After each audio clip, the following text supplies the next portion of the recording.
даже. You're alive! Hurrah! Welcome, Hippocat. Back. Hippocat back. Yes. Serpent Blobby, let's go. I have a giant frying pan in front of me, between me and the keyboard, because I didn't quite finish my dinner.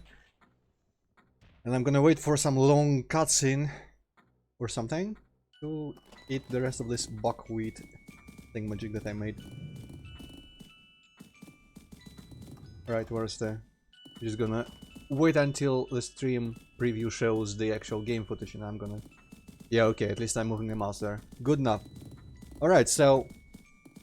I'm going in the basement as far as I can remember, and let's just... You can go to Coyote Head. Or that, yeah.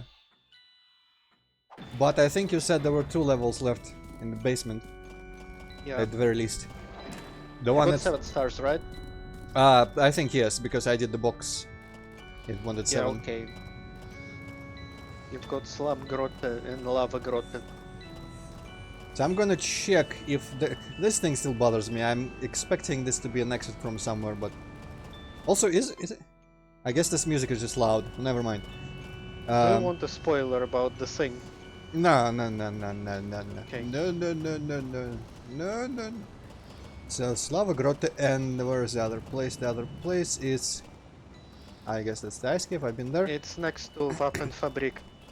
Now, the question arises, where the hell is that? Ah, Slum Grotte. Well, I mean, easier to just check the thing. Wait, I guess both of these are available. One of them is Waffenfabrik.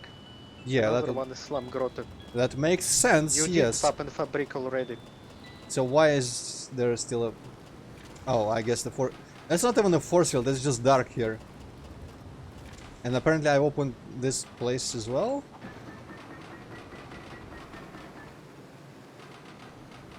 I don't even remember. I guess because it gets darker here and you know, the, the parts behind where this plane is, they're a different color. I just assumed there were still force fields there.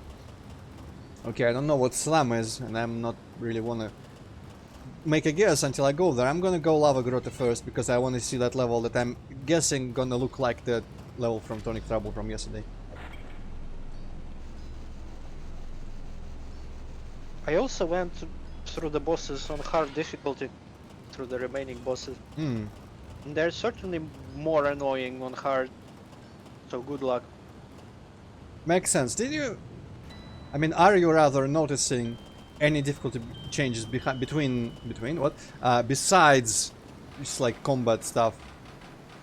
Unless it just said... I mean, I just did the bosses, I didn't play the game on hard. Well, just from like watching me, if maybe there could be something No, visible. it's pretty much the same. I kind of forgot where that selection even is. There we go. Enemies in the environment are deadlier than usual. I guess it's just like things do more damage or something.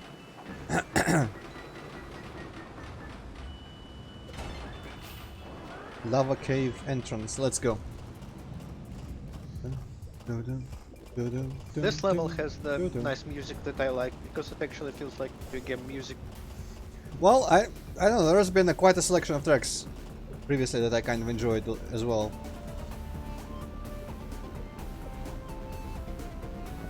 Honestly, pretty much everything apart from the ship music and some of the battle music, or most of the battle music, I liked. And I see a lava cave like this. I keep just wanting to hum the freaking Metroid Prime 1 thing that I just did. Anyway, I remembered now I can fly, so I don't have to actually find a way to like jump over. Oh no. I guess I lived through that somehow. I didn't expect the lava to actually reach over the platform, which I could have seen it does, but whatever. No.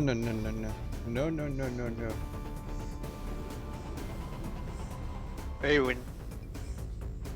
Hello, Vin. Yes, first post indeed.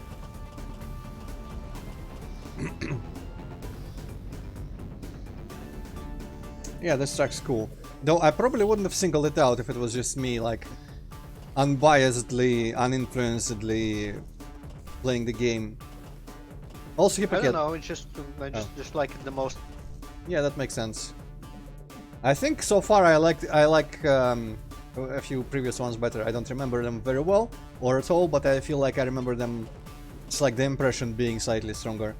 By the way, someone commented on the first stream recording that apparently there were in fact clues to that 9 platform thing puzzle where, you know, you just kind of discern the pattern, if you remember that, with the drugs.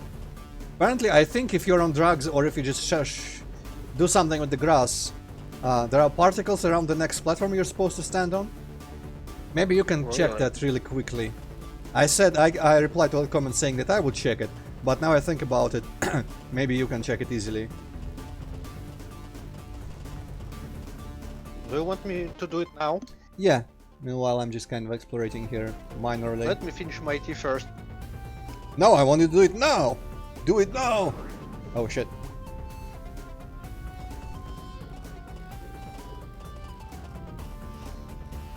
Where was that from? When I screamed "do it now"? Ah, yeah, it's that song that I like. That I mentioned in what? Freaking Series M. That stream of those level contests. What was it called? Like something wave. Retro wave? Or what was it called? Retro Series Wave? Yeah, I guess that one. If you remember, I mentioned that there are several songs I actually like that are not video game soundtracks, and you were like, oh, I'm gonna check them out later. And one of them is like, do it now! in it, and when I said that, I remembered it. Anyway, let's fly. I don't think I actually checked those songs ever. Yeah, I've guessed as much. Okay, that's suspicious but interesting.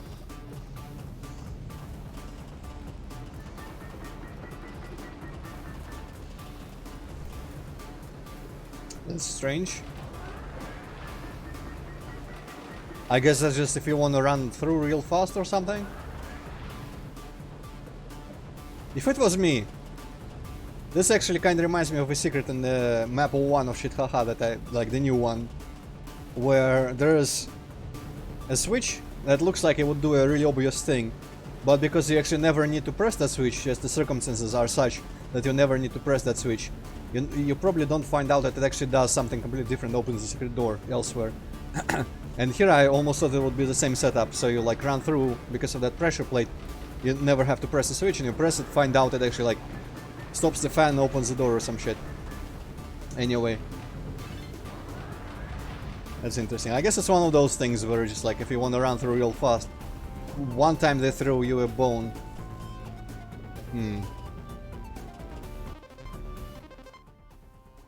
Yeah, I wanted to zoom. Can I? Yes.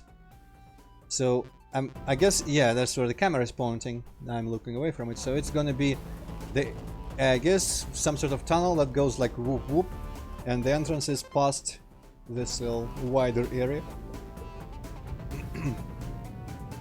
The red kelp, interesting looking.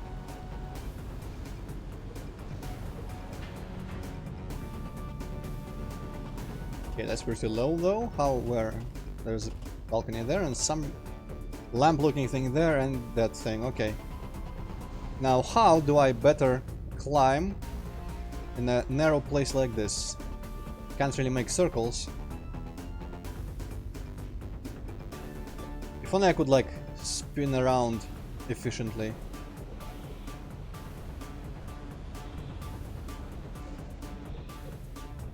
Yeah. Let's see, is this the... No, actually it's not the place I thought it would be. Okay, so it does intersect. I thought it just went under the wide area, but it just intersects with it instead. Swish. Swish. Okay, looking at this, I guess is it the balcony thing that no, balcony is way below. It's actually, yeah, okay. Oop. That probably fucked me up. No, it didn't.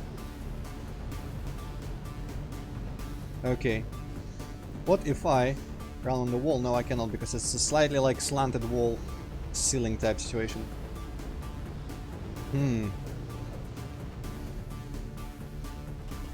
Reflection. I'm gonna see if I can try to like... I actually forget, is there some sort of like specific move you can do to be more open to the idea of like stepping on the wall, bouncing off of it, or do you need to be actually slightly like spun thusly and then you can do a wall jump? I don't think you can do anything in the air that would guarantee that you would like wall jump off a wall. Well, no, but if you're like flying towards the wall, you're just gonna like walk on the wall. Yeah, I guess I Pretty can just much in all cases. angle myself like this. No, that's wrong. That's not the thing that I wanted to do there. Okay, but maybe that's a good way to The spin best around. way to get that lamb, if you're still in that place, I guess you're still in that place, you just kinda enter this room and you never stop flying, and you just get enough speed and get there like right away. Hmm.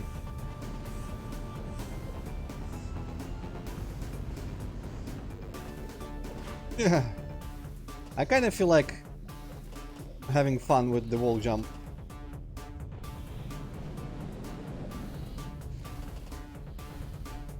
I don't really remember having to use wall jump, apart Yeah, from those places where it kinda requires you to. I don't think I can actually like accelerate after a wall jump quickly enough, because in that narrow place I just lose all my momentum anyway. So I jump off a wall, hello champion. But jump off a Hello. wall and don't actually, I can't, after jumping off the wall, then like efficiently and neatly spin around and... Ooh, okay. Wait, is it a different one or... Because I could have sworn it was in the other wall now. Or I guess it's just there. It looked like there was some place there as well. Also good advice about... Ooh!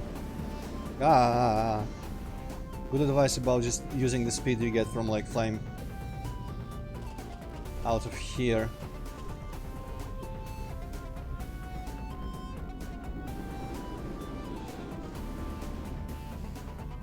Aha, a thing that I can smash. I have no idea what it did for me.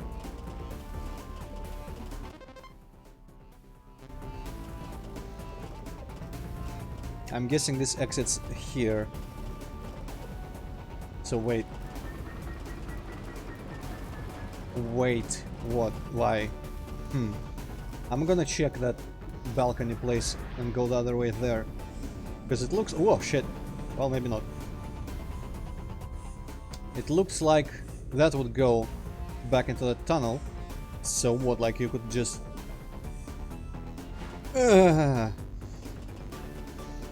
just jump backwards from there and get the lamb easily, or am I missing something there?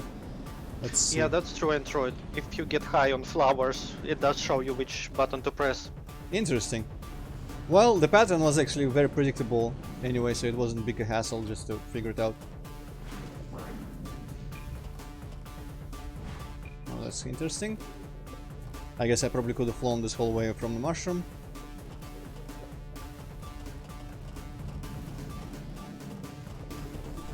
It's just that my first reaction to those flowers was like, okay, I don't want my game to slow down this much. So So Hippocat, I avoid touching them. would anything have prevented me from getting that lamb by just coming out of here and going like back here? There It- was a wall. Why did it? Did it lower because I smashed the Well, thing? there was a lamb and there was a crystal. You smash the Yeah. crystal and the wall opens. Okay, I didn't see what happened after I smashed the crystals, so that makes sense. I guess it's another kind of switch. Then I'm not giving up on these switches. One of these days is gonna do something different. Not today though.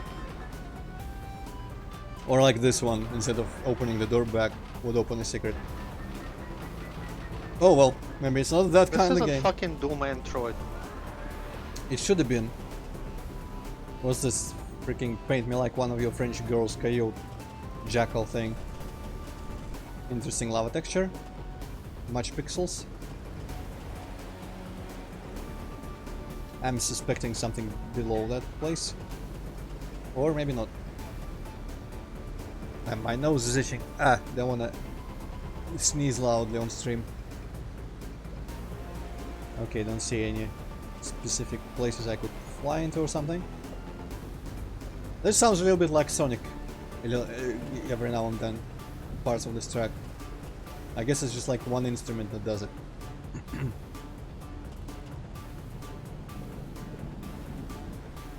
Yeah.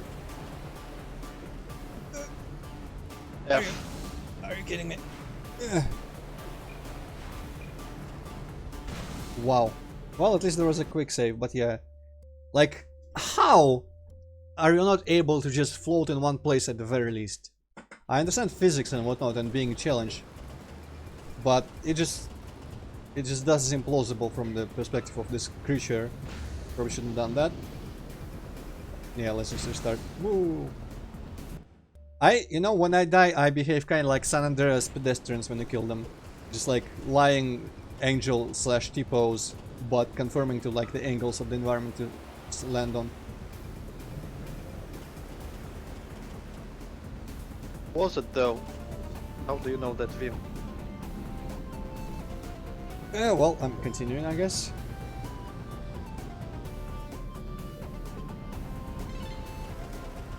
Is he inspired a lot by Sonic? Well, The most violently Sonic thing in this game is like those mushrooms that like super bounce you from one to another. yeah, that's extremely Sonic. Extreme! Lisa, ho ha ho ho ho. How do I get there quickly? I dash. There's another fucking jackal figurine. What's up with these? Easter egg or deep symbolism?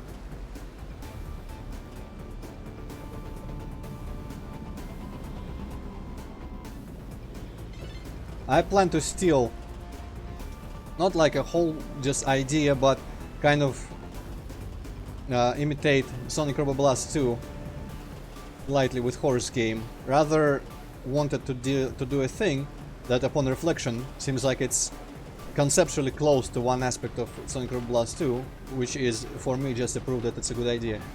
So basically in Sonic Robo Blast 2 you have crazy speed, of course, and acceleration and all that, and levels look like they would be like normal platforming levels and you can slowly platform and do all sorts of things, but if you hold forward for just a little bit longer, you accelerate like crazy and just like fly over the entire level in half a second.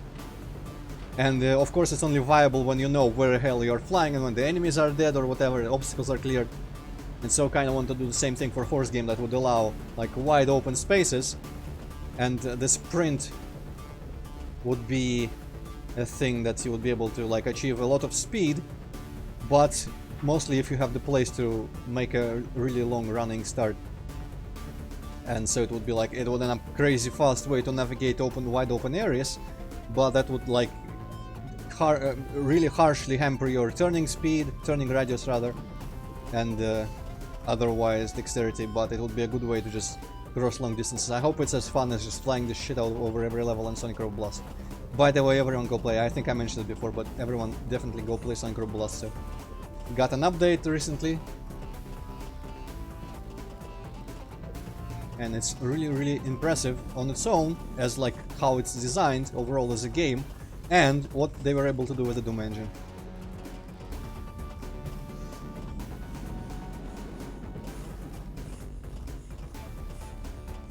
Okay, this doesn't go anywhere.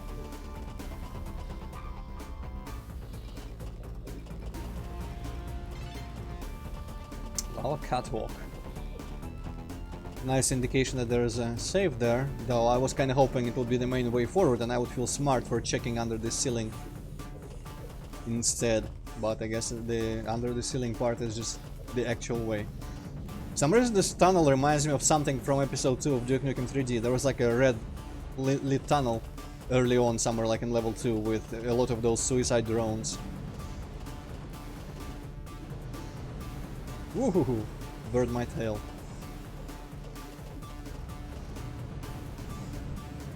You can burn my tail anytime, What was the song from San Andreas? You can ring my bell anytime, anywhere, or something like that. I don't know. I don't know, which station was it on? Keija. I never listened to that, so I don't know. I always have Keija on. Well, actually, I use a lot of stations depending on the place I'm in the game. CSR for Las Venturas. I don't remember what for San Fierro, because I kinda hate San Fierro anyway. K Rose for the country. Radio X and KDST for the desert. Of course, all the rap stations for Los Santos. My favorite song of all time, I think, literally just like my favorite actual song with singing and all that, is on CSR in San Andreas, which is Motto Hilly something by Boys to Men.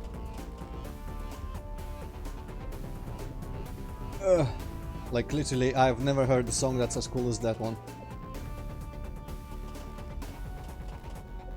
Okay, there's mushroom solutions and there's platforming solutions. I'm gonna give myself... No! It's not right up the wall.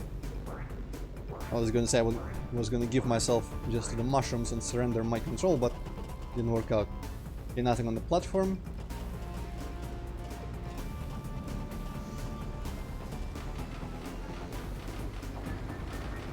So here you just fly over the lava and you didn't have to go into those side rooms. Well, I don't even remember what side rooms I went into, but... Well, when the lava was rising, you went into side rooms. Well, someone Escape had from something, lava. I think. But yeah, makes sense. I guess there was enough space there. But I probably, like, knowing me, I would have bumped into the ceiling and fallen into the lava. Ha ha ha ha ha ha! You don't hide from me, you piece of shit.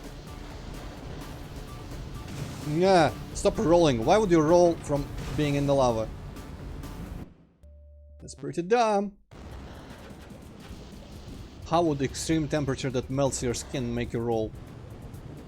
That's just to make it like you can't escape properly.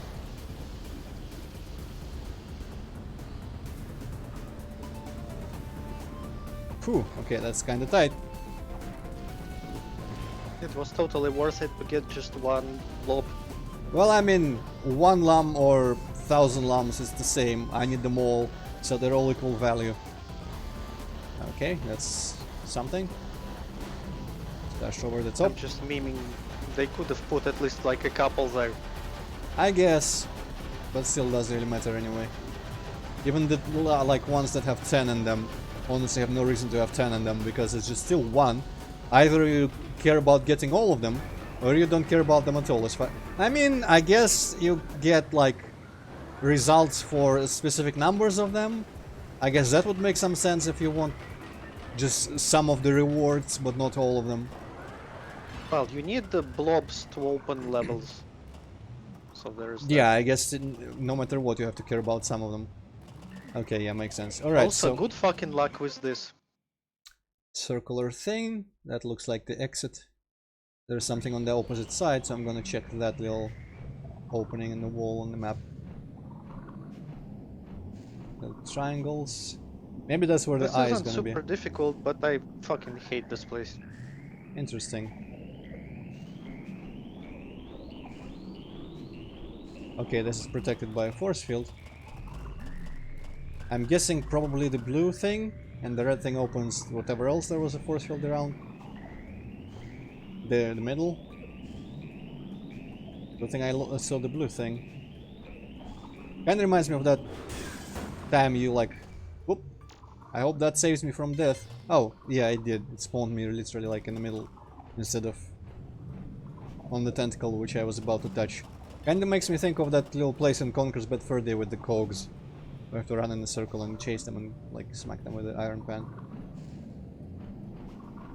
In there, the strategy is to be turned around and like run the opposite direction, so they run into you and they have to turn around then. But it's not quite an option here. Oh boy, overcorrecting. Ah! Yeah, I'm having similar problems here. Like, I more or less gotten used to it, but you really have to go fast, and it's kinda a bit difficult to measure how much you need to turn to avoid the roots. And also sometimes I just approach that thing and fucking overtake it instead of smashing into it. I'm assuming That's that really dumb. there's not gonna be something by the end of the level that like just removes the roots, right? Not an eye that just removes them. Well, I actually never checked. Hmm. I mean, each level has an eye in the end, Yeah. but I'm not sure if these roots will be removed if you destroy it. Maybe. Because I was kind of expecting, on one hand, I don't remember any roots that we haven't removed at all, but on the other hand, there was a giant thing that kept like shooting lasers at me in the previous level somewhere, and we never got rid of that, which I was expecting we would. The little like eye stump thing. This I was on the blueprint it looked like a nice something. I don't know, I never actually looked at it. It looks like some weird nondescript black structure. Okay, but I think the strategy here is also to fly like into it, because it puts you closer to it, but then you die. Interesting. I don't hate this part, but I'm predicting that I'm gonna probably die at least once. You just really got to be careful with your controls here, and it's just difficult. Yeah. It doesn't help that you also need to go really, really fast to catch up with it. Yeah. It's cool to go super fast, but man, this takes some getting used to. Where the hell is the thing? I'm gonna turn around. Feels really cool to fly like that though.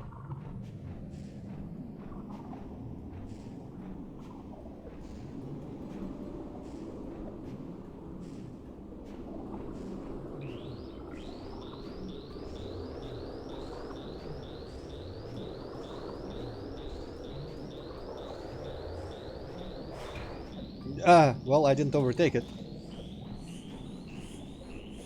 I guess I dashed into a wall instead, into a root. Ah! Wait, why am I chasing him like that? Spin around every time I fail to catch him up. Catch him up? Catch up to him. I don't think catch him up is a phrase.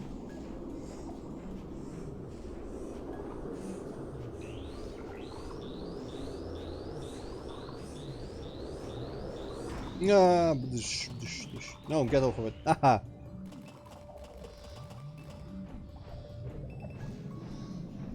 There's some music playing in some parts of this place as well. Can't really hear it very well. Part of me kind of wants to lower my sensitivity a little bit, because it's kind of insane how little I have to move the mouse to rotate like this. And it's not like I really need to be able to make like crazy fast adjustments.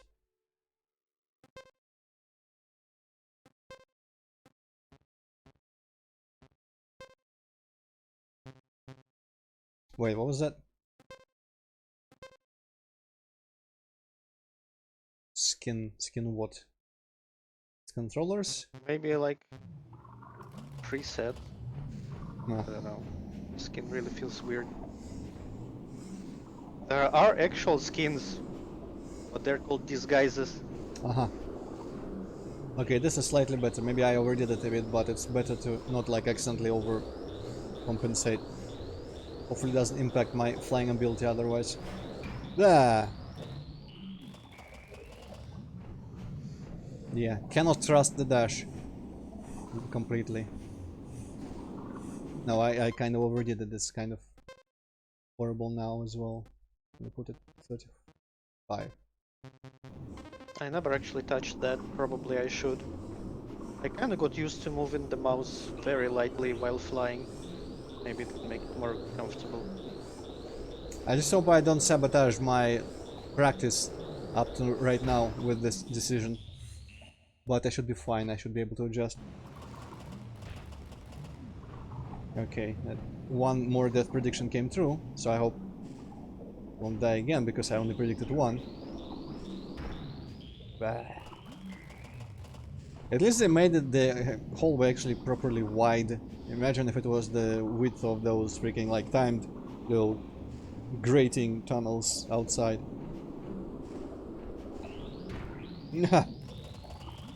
No, get off of this shit. Okay.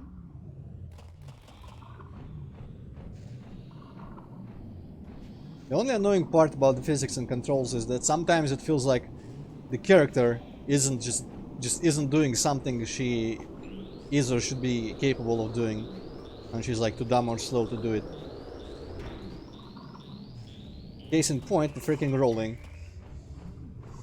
But then again, maybe it is like reasonably difficult to, if you hit something real hard, to like reorient. It's not like you can just orient yourself immediately if you like.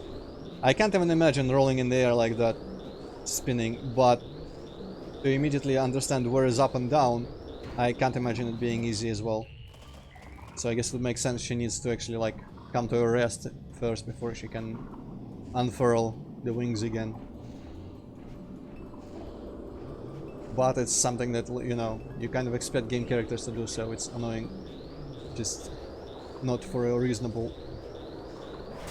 Ah, okay, not for a reasonable... GG. Thanks, reasonable reason, there we go. Okay, so I guess you meant this tunnel and not whatever was in the middle by, like, hating a place, so... I was kind of afraid of whatever was in the middle, but I guess maybe there's nothing bad there, or might not be. Now let's find... Oh,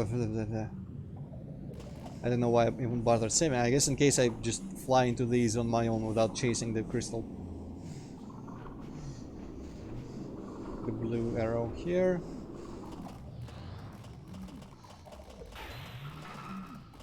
How was the progress? How many? 2 left. Interesting. Okay, I'm gonna save again because who knows when the next checkpoint is gonna be. The signs kind of remind me. I noticed yesterday when walking away from work, there's just one of those literal, just like, you know, underground highway crossings. Literally just like a tunnel with 2 staircase entrances. And there are exit signs there that like exit and then direction. Then you pass the halfway point of it and there is a sign that exits in the other direction as well. I'm no duh. There's 2 exits here and no matter where you go you're gonna find one of them. So that's kind of... I was weirded out by the fact that they bothered to label that shit. But I guess maybe it's like just some sort of regulation that they couldn't skip on. Okay, that was kinda neat. And there are the lumps. This tentacle goes into somewhere. I'm too lazy to check where they originate or if they go into another hole or something. Do you want a little spoiler For what? for that place that you looked at? You mean like the hole where the tentacle goes? Yes. Not really. Wait with it until like... Ooh, cool dude. Until it's relevant, I guess. Or no longer relevant, rather. Ah, I was hoping that glowing point to be his weak point, but oh well. Hi! Oh no, bullshit fall.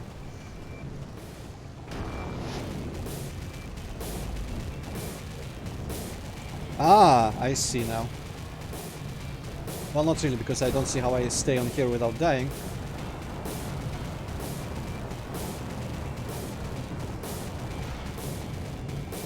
And I could really benefit from being able to just fly better. After... Ugh! Hit that shit, come on now. Well, yeah, okay, managed. And there we go, Zelda it out. No! The thing you mentioned is happening. I guess now here ooh! No, that was just a force field. I was afraid briefly. Just waiting for the fire to go out. Oh, I need to land, man. Oh shit, there's enemies.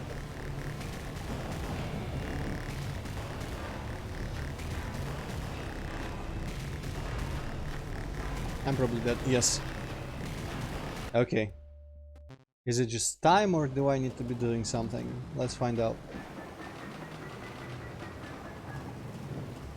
So on hard there's just more enemies that spawn. And that's a bit of a problem because of reasons.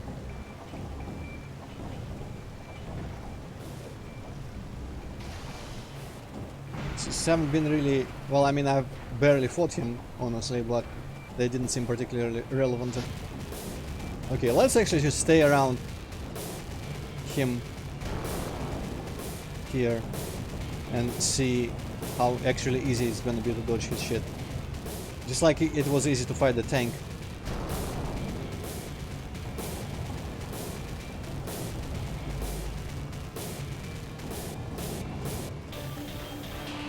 Ah! What type of pinball shit is this?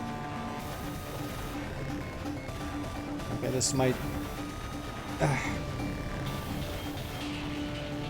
my Q to get the fuck out of there. No! Oh, wait, that was safe for me.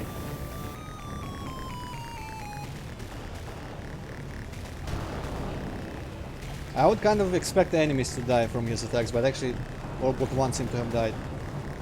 Okay, he's putting lava.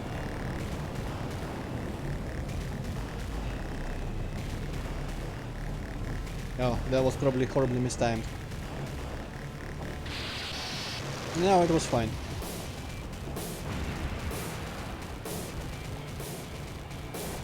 Okay, one more time.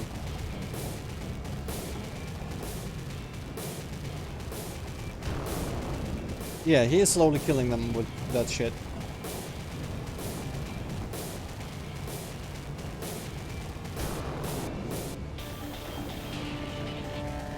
And the snake is the one, or not snake, whatever that is the one that throws the fucking balls, so I'm gonna just escape.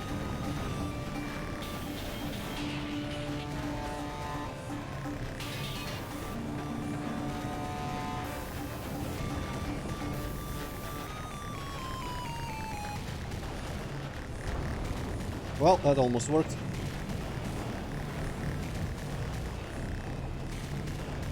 That's really cool. I really enjoy just like flying back and forth there like that. Jumping off the walls to spin around. More balls? Yes, more balls, okay.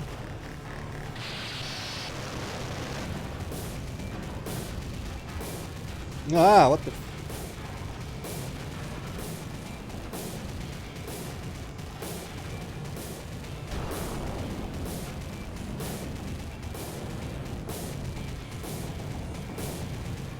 More balls? No, just a stomp. Sometimes it feels like it turns away from me just to do a stomp, which is kind of illogical. Balls? Looks like balls.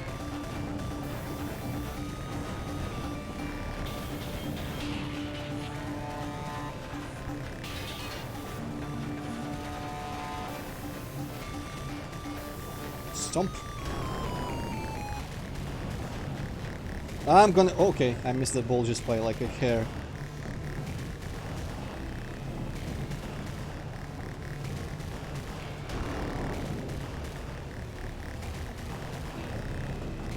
Can we start, or do I have to like kill the enemies for him to start spewing lava, I wonder? I'm gonna wait for him to just kill them with his stomps. Whoop.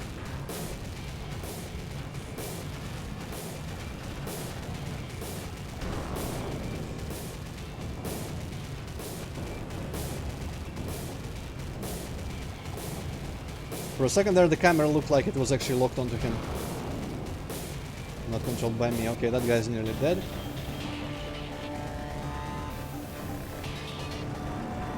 Alright, lava time. Oh shit, I'm in a bad spot for this. Don't stop rolling. Ooh!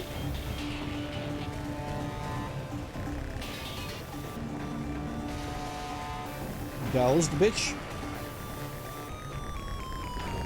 Noise. Really cool boss. This one I really liked. No flaws about it. Really awesome. It has a problem. Like, you guessed correctly that like if you kill all the dudes, he starts the flame thing, and you can actually damage him after that. And the thing is with these dudes is that there is a really fast way of killing them. If you push them into that boiling water, they just die immediately. And they kind of like dodge and jump around like fuckers, and it's just difficult to set up Can for a you quick kill. can you make them like dodge your back and jump into the water on their own or something? Well, I suppose you can, but it's like I haven't found a consistent way of doing that. But it seemed like he started the fire last time. Like the last hit there, he started the fire. Well, I guess before. you just took too long, and the game Yeah. had mercy on you. Yeah, I mean that's. I had fun dodging, especially the balls. I really like Hello Money Spider. I really like bouncing off this wall and doing like this flight back and forth. Yeah, well, I mean, there's always recordings or rewind Money Spider the same Twitch. Yet. But yeah, definitely this boss is like Honestly, like from yesterday, I really liked the flying boss in the end, after I overcame the difficulty with dodging him in the air.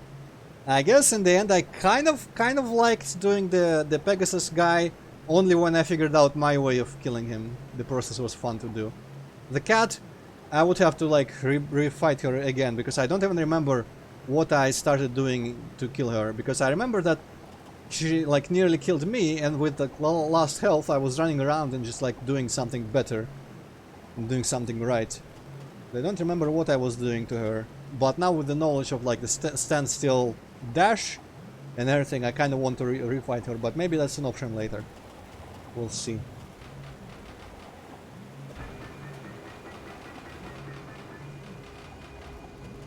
After you beat the game, you get just like boss rush mode, sort of. Cool.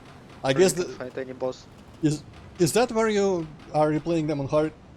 Yes. Makes sense. That's cool, because I would like to refight her and see if I can get better at it. Even though I didn't like it the first time. It's not on the same level of frustrating, even though like I went hard on her yesterday. And I still don't think the ground combat is very good in this game. But it still feels like something that like I could get used to learning just how to overcome the maybe flawed ground combat abilities you have, and just still having like a good strategy for the boss. So it's not just a horrible experience. It's an experience that it's one of those things, you know, when you go on Steam forums for some game and want to complain that it's hard, there's always gonna be people who are like, I've learned how to do it, it's actually really easy, you just suck. And there is no way to get across the thought to them usually that simply because it's possible to get good at the game and do well, it doesn't mean that it was actually designed well. It means that it's designed in such a way that you can overcome its bullshit or get used to the bullshit and get around it somehow. But it doesn't mean it was designed well in terms of challenge. As a speedrunner, I understand this sentiment very well. It's like people telling me that LBA isn't shit. Blob detector. Ah, is that the thing, I bet? That I didn't need yesterday! Yeah, fuck you too. Yeah. Well, to be fair, if you were completely just not there and silent, I would have never found it on my own. Hell, I don't know if I would have found that the way to like destroy the fish. Alright, so Well, you would eventually. It's not like you can do too many things there. Yeah, fair enough. I would have like given up and made a break for like half an hour. For some reason I just want to go sit at that smoking pipe because I don't remember. Was it always smoking? I don't remember what's up there. It started smoking after you complete Wapenfabrik, I think. Cool. Let's get covered in suits. Remember how you like fired up the heaters? I guess yeah, yeah. I think like that's what does it. Cool. Well, now I'm seeing that like Oblivion gate over there. Let's go do that finally. Or I should go get the blob detector first. Is the blob detector one of those things which is just like a kind of a shortcut for people who don't really want to look for things and just want it pointed out to them? Is it reasonable to find the blobs without it? Well, I mean, if you found that fucking blob in the rock, that you can find anything. Okay, cool. But it's like an okay thing to have. Like, I don't think it's like that much of a cheat or anything. It kind of makes me think of Rage 2. There is all the, you know, all the like Ubisoft style places on the map. It's kind of the same thing where, you know, there's an outpost, there's some other type of outpost with a different objective and stuff like that. And they usually, besides the main objective in there, they tend to have a certain amount of chests and stuff in there and data pads to find and stuff like that. And the chests are kind of fun to look for because it tells you how many out of how many you have found in the place. But it doesn't tell you anything else at first. And they're kind of big and have a really pink lid. So as soon as you look at the place where they are, you see them, but you know, you have to think to look around the corners and all that stuff, kind of stuff, to find them.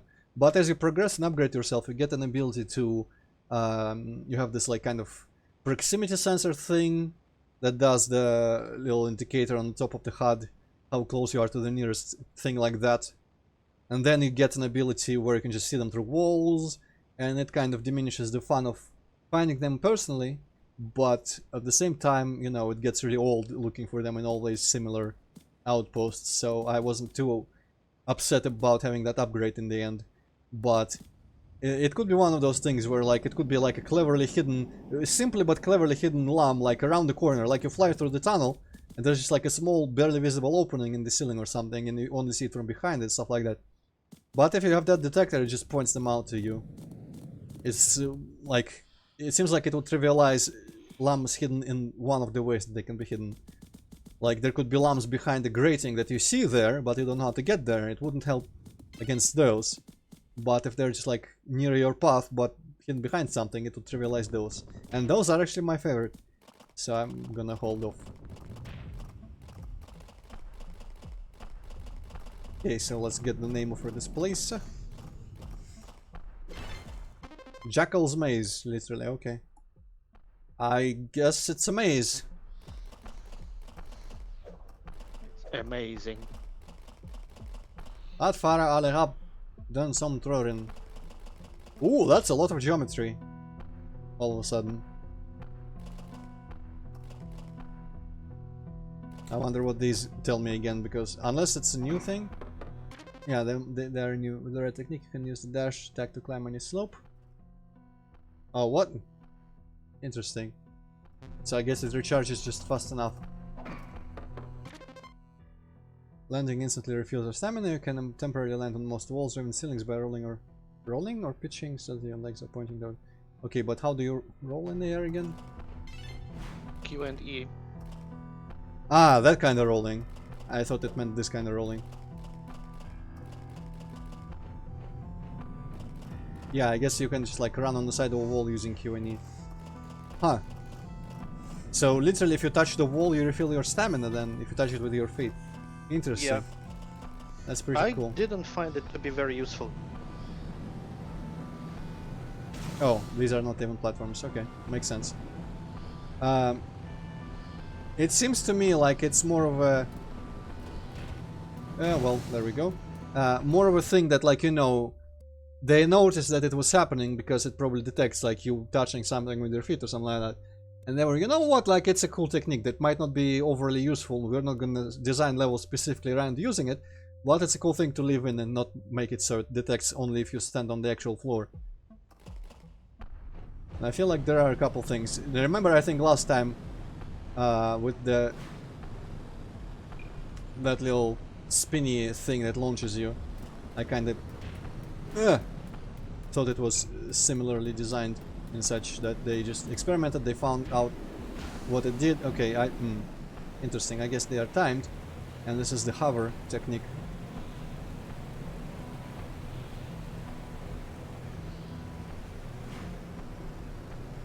Only now I can't actually accelerate quick enough. Oof. I predict this place is gonna get on my nerves. It got on mine.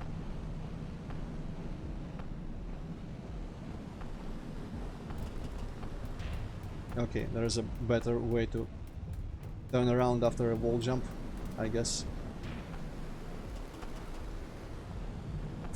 Ah, okay.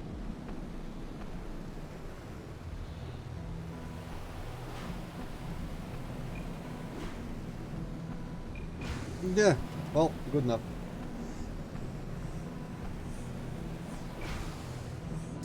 I cannot do that too much, I guess. I also noticed that it has different names for her when you're on the death screen, like Save Big Face, I think there was Save Bird something. Bird Brain, maybe. There is Big Face, Bird Breath, and Selfie. Yeah, that's the ones I've seen. Bird Breath is just like straight out of Banjo-Kazooie. Is it just me or is the lava here just like more damaging than in the previous level? Could be.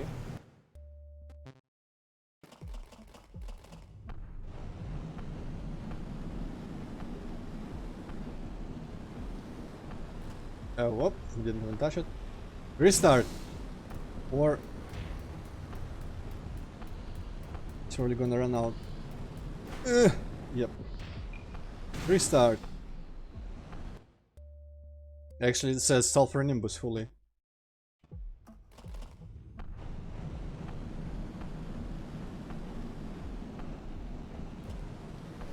Yeah. No, that was never gonna work out. I'm guessing that door is just like it's gonna be a circular thing, and that door is where we're coming out back out of.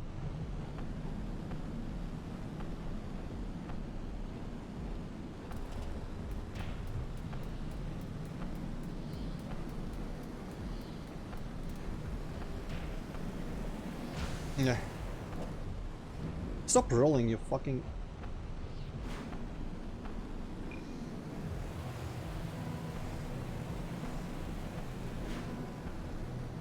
Ah.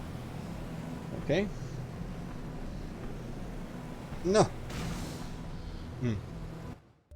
I need to learn, also just says Nimbus sometimes. I need to learn how to like... I guess it's... No, it's backwards. Ooh, I somehow didn't get damage there. Just like hover back a little bit. I guess it's literally just backwards.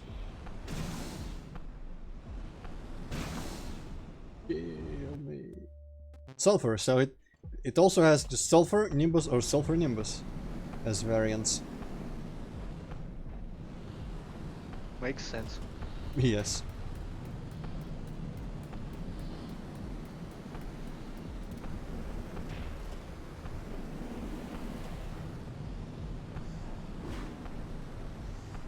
No.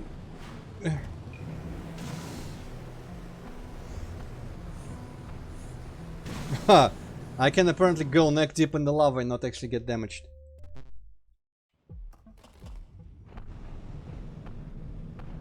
That's a hell of a geometry though, all around the lava. I wonder why they bothered putting it here.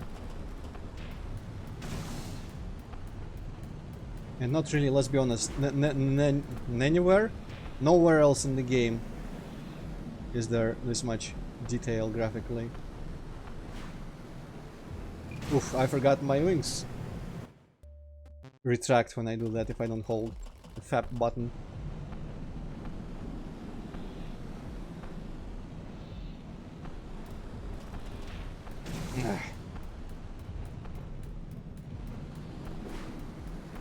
Ah, yes, okay. That was kind of inevitable.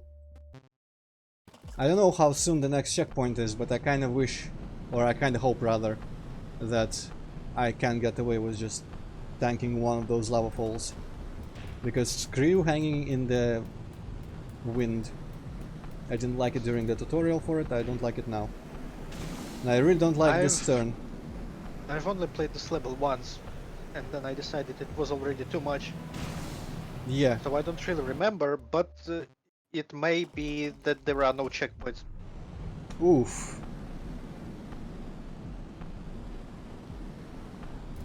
That's actually horrifying. But I don't remember.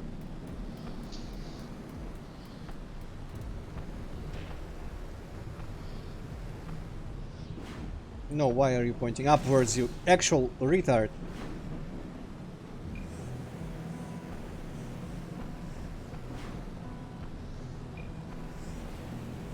Progress. I know, I guess I still don't have a health to tank the next one. Ugh. Floor, sweet floor. Not really a floor though.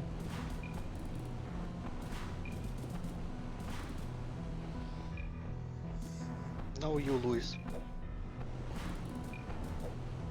Hello, Luis. Didn't in the document didn't it just say like with the right technique you can run up the thing, and it didn't actually explain the technique. Because I don't understand the technique. How do I just run a little bit and even a little bit on the wall instead of just like doing 2 steps and then stopping? Stop turning away from the fucking surface when you jump, you...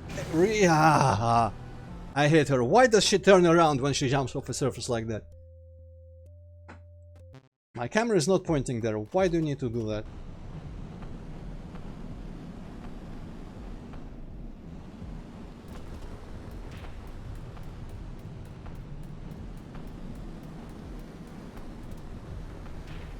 Next time, just keep flying. Yeah, I think I'll do that, because I couldn't really tell the direction of that floor. Ah, fucking dodge thing. I also don't understand why the dodge has to... Is it ever useful for it to retract your wings and not unfurl them immediately afterwards? I don't know. Probably not. It just feels like they You should have have... a button to close your wings, so when you need to close your wings, you could just do it. Yeah. So they didn't have to code it this way.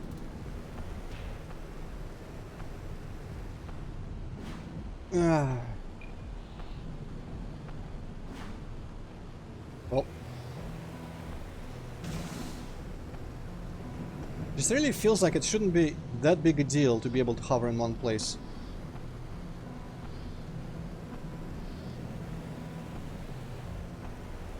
Ah, my ass is on fire. Okay.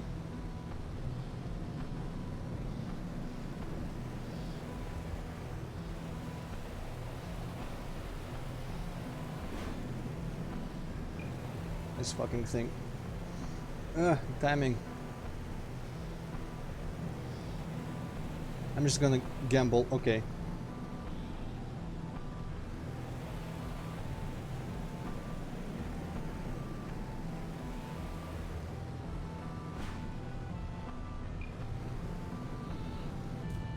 I couldn't keep flying. Wow, you just touched the floor wall, so now you're fucked. Well, I still have some time to find out how to actually like run properly after the dodge. The dodge, the shit. Why did you enter the... Why do you do anything you do, you stupid bird? I guess I just run more on the bottom because it's literally just like a shallower, so... What? No! I'm pressing the other direction! What the fuck? Never at any point did I turn around there. She just did it on her own and didn't want to turn back around where the camera was facing, despite me holding forward the whole time.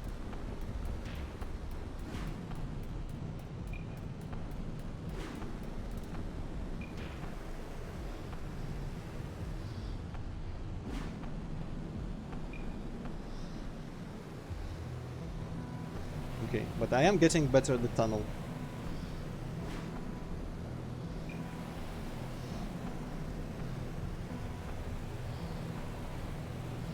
I guess it all comes down to learning to like press backwards. Ah!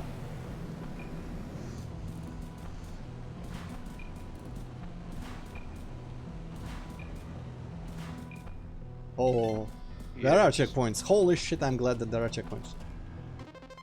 Map doesn't uncover. There's jumps and there is lava there. I'm not sure where I want to go. Let's go in the lava. Rip. I'm guessing this just goes backwards. Oh, I need to press both of them. Can't really tell if that's just the other side of that door, but I'm gonna find out first. Whoa!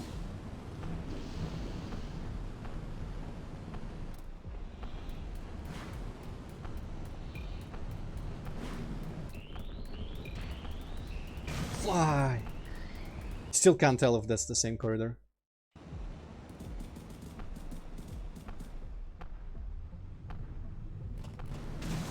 There's just no good way.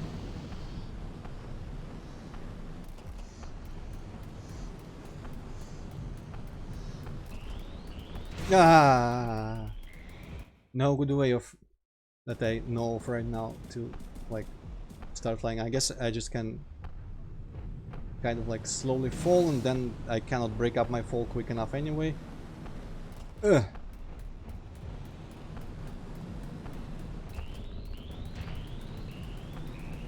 Okay, I can hear the thing.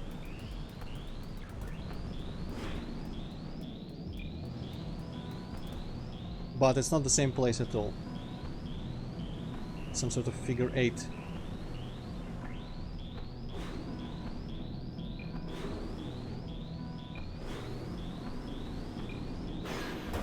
Dead. Now I don't know. Like, I didn't see an exit to that figure 8 also. Well, I'm gonna try the jumps now and see if that's just like a obvious dead end or something. Oof, that's gonna be terrible. Or maybe it won't. It's literally just these kinds of jumps. No, don't turn her. Like, I understand why they did it so that she turns around, because it helps with the like the wall jumps and whatnot. But sometimes you don't want to do that. And I'd rather have the option to just do that manually or something.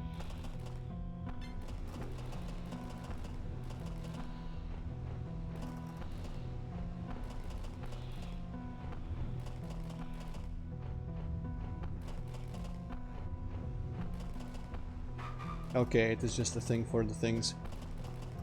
Good to know.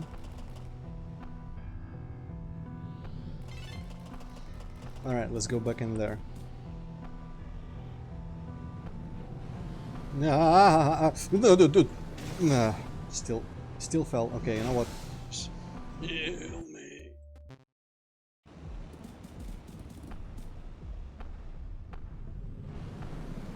Ah, okay, that didn't hurt me. The lava is like fucking Super Mario World lava, where you can submerge half of yourself in it.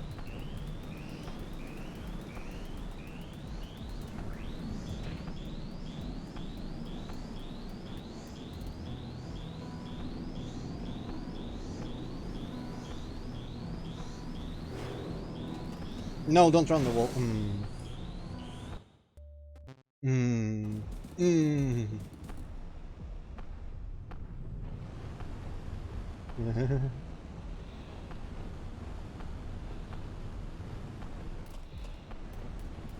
That's still cool to do. If you approach it with the right precautions, not to like end up falling in the lava.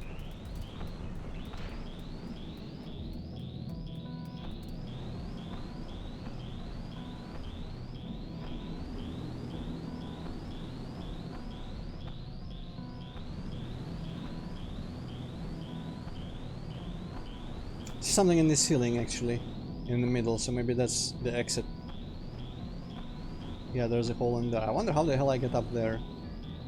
Just literally accelerate and just like tilt upwards, then probably how I got up those towers in the beginning.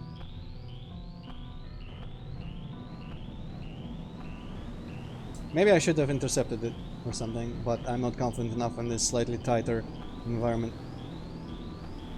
Yeah. Exactly why I wasn't confident.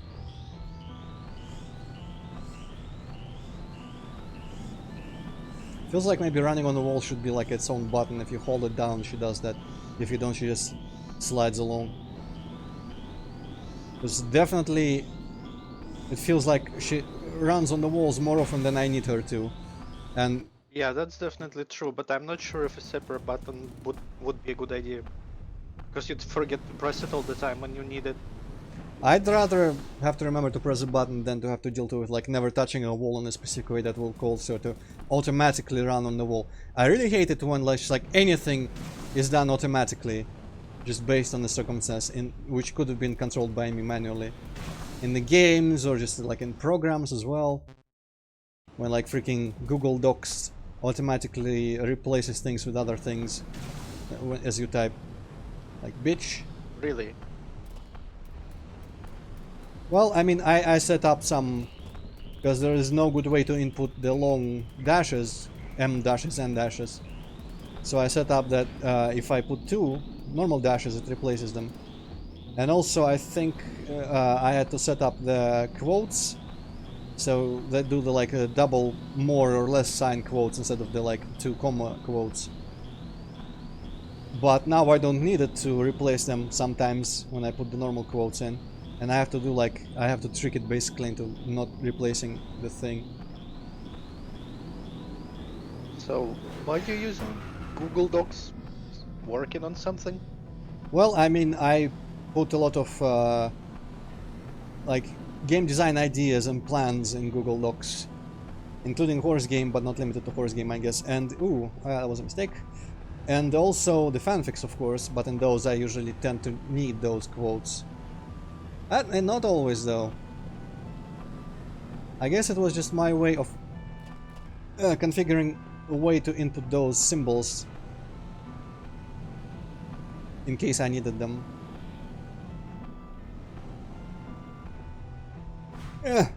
Mistake, mistake, mistake. If you die now, you'll have to catch the fucking thing again. I know. I understand.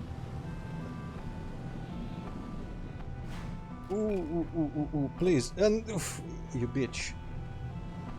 With your goddamn So roll. close. Yet so far.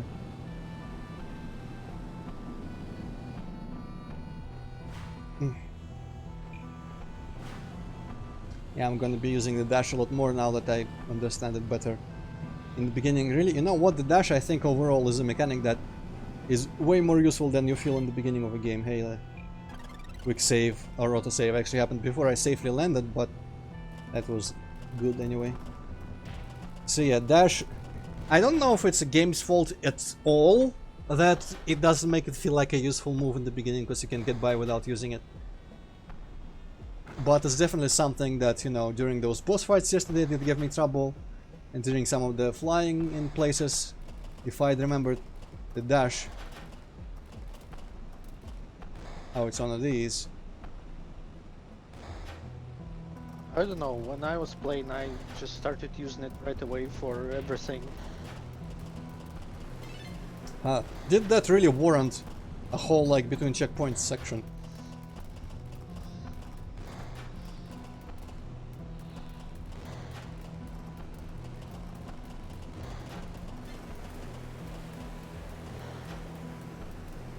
Oof. There's a red. I don't even know what's happening. Yeah, well, that was kind of obvious, maybe. No, what? Why? Time to find out what's in here. Asshole, turn, bitch. Seems like I have options. Except all my options are terrible. This door is suspicious as well.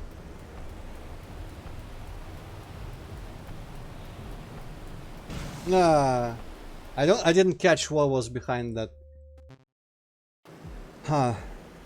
Well, it seems like it's a good thing to do first, so I'm gonna try. I kinda hate how the camera gets behind these lava falls. They should have been solid for the camera. I know it's just the same object, like, it's not even its own geometry, just a bunch of flat ones placed like that in an arc. But they should have done something that would have made it like just like a harmful wall and not a little touch field thingamajig that hurts you instead. Because the way the camera gets behind them really is not conducive to flying well on this tunnel.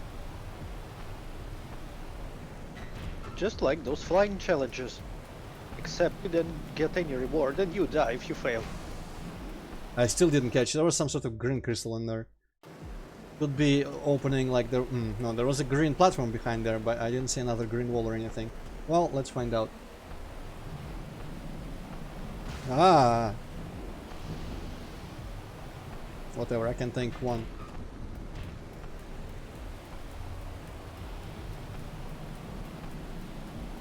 Ah, yes, I need to turn faster now.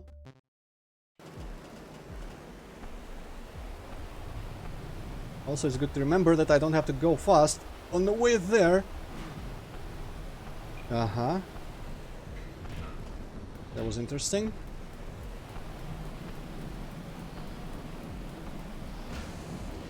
Don't care, literally don't care. Okay, there we go. Now I just need to go back to the autosave and not die.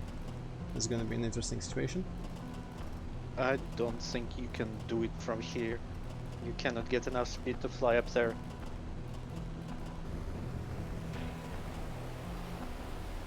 Yeah, likely not. I guess I need to do the whole tunnel again, huh? Boy. Well, I mean... After that, at least I'll be able to land here, so, you know, it's just...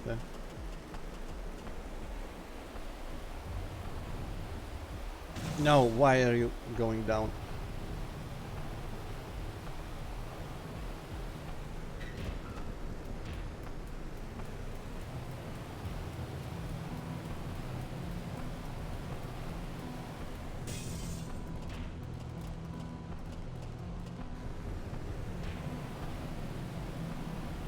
No, Sherm head. Ah. Ah.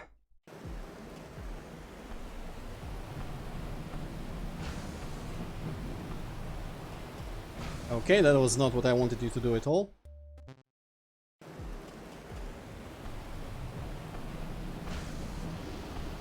Nah, just nah. It's funny how she looks kinda badass in the loading, or they try to make her look kinda badass, but she's like a helpless, floundering bitch when in the actual game. She can't fly for shit.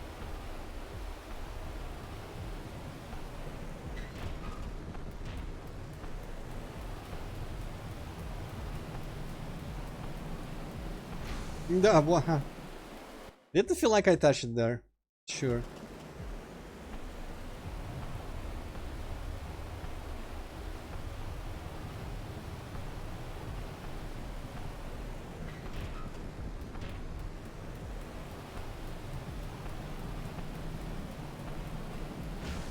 Whatever.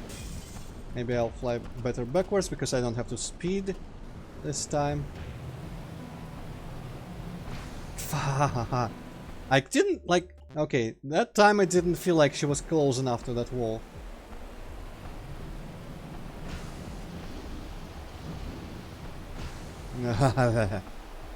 I think this is worse than the air tunnel.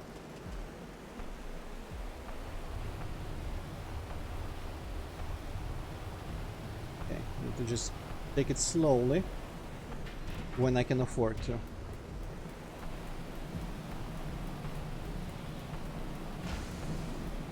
Ah, and when I cannot afford to, I can take it once. Take it, tank it.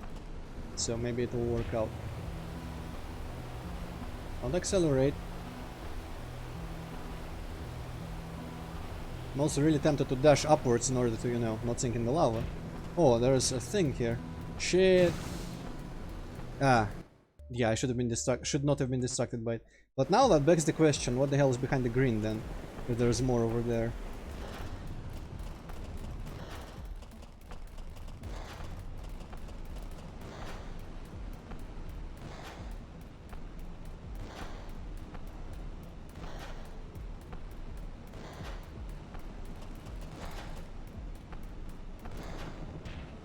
What do I need to hit? Just the wall? Okay, just the wall.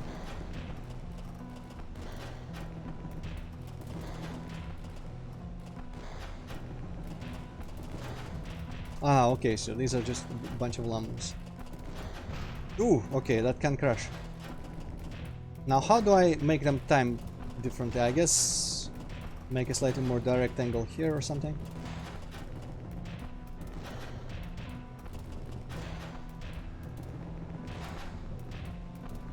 I'm guessing they shoot maybe depending on like when the ball blows up, so they got this thing because some of these balls have been flying longer.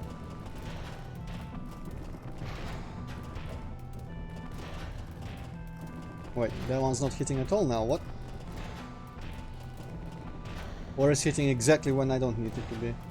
Interesting.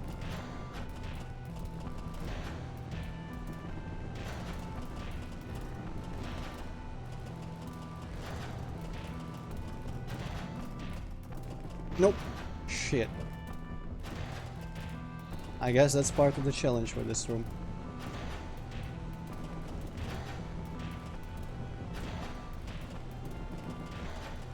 What's going on with this one now? Okay. Corrected then. Boy, I hate it. Yeah, whatever. Just buy the quick save. Autosave. It's kind of a weird puzzle, but it's not really all that bad.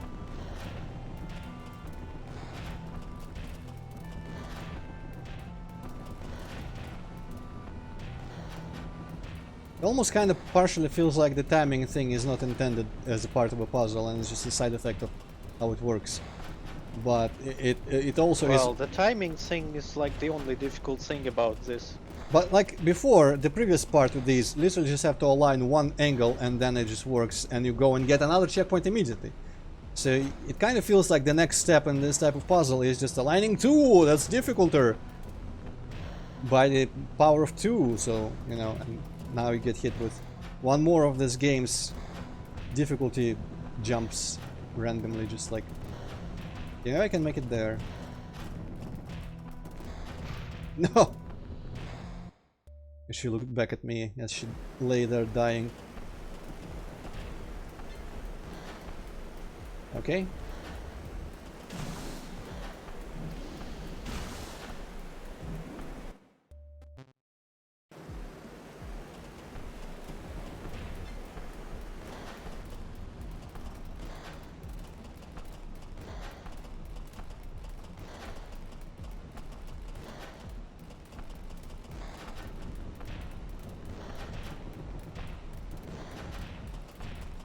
I guess they start out completely distinct.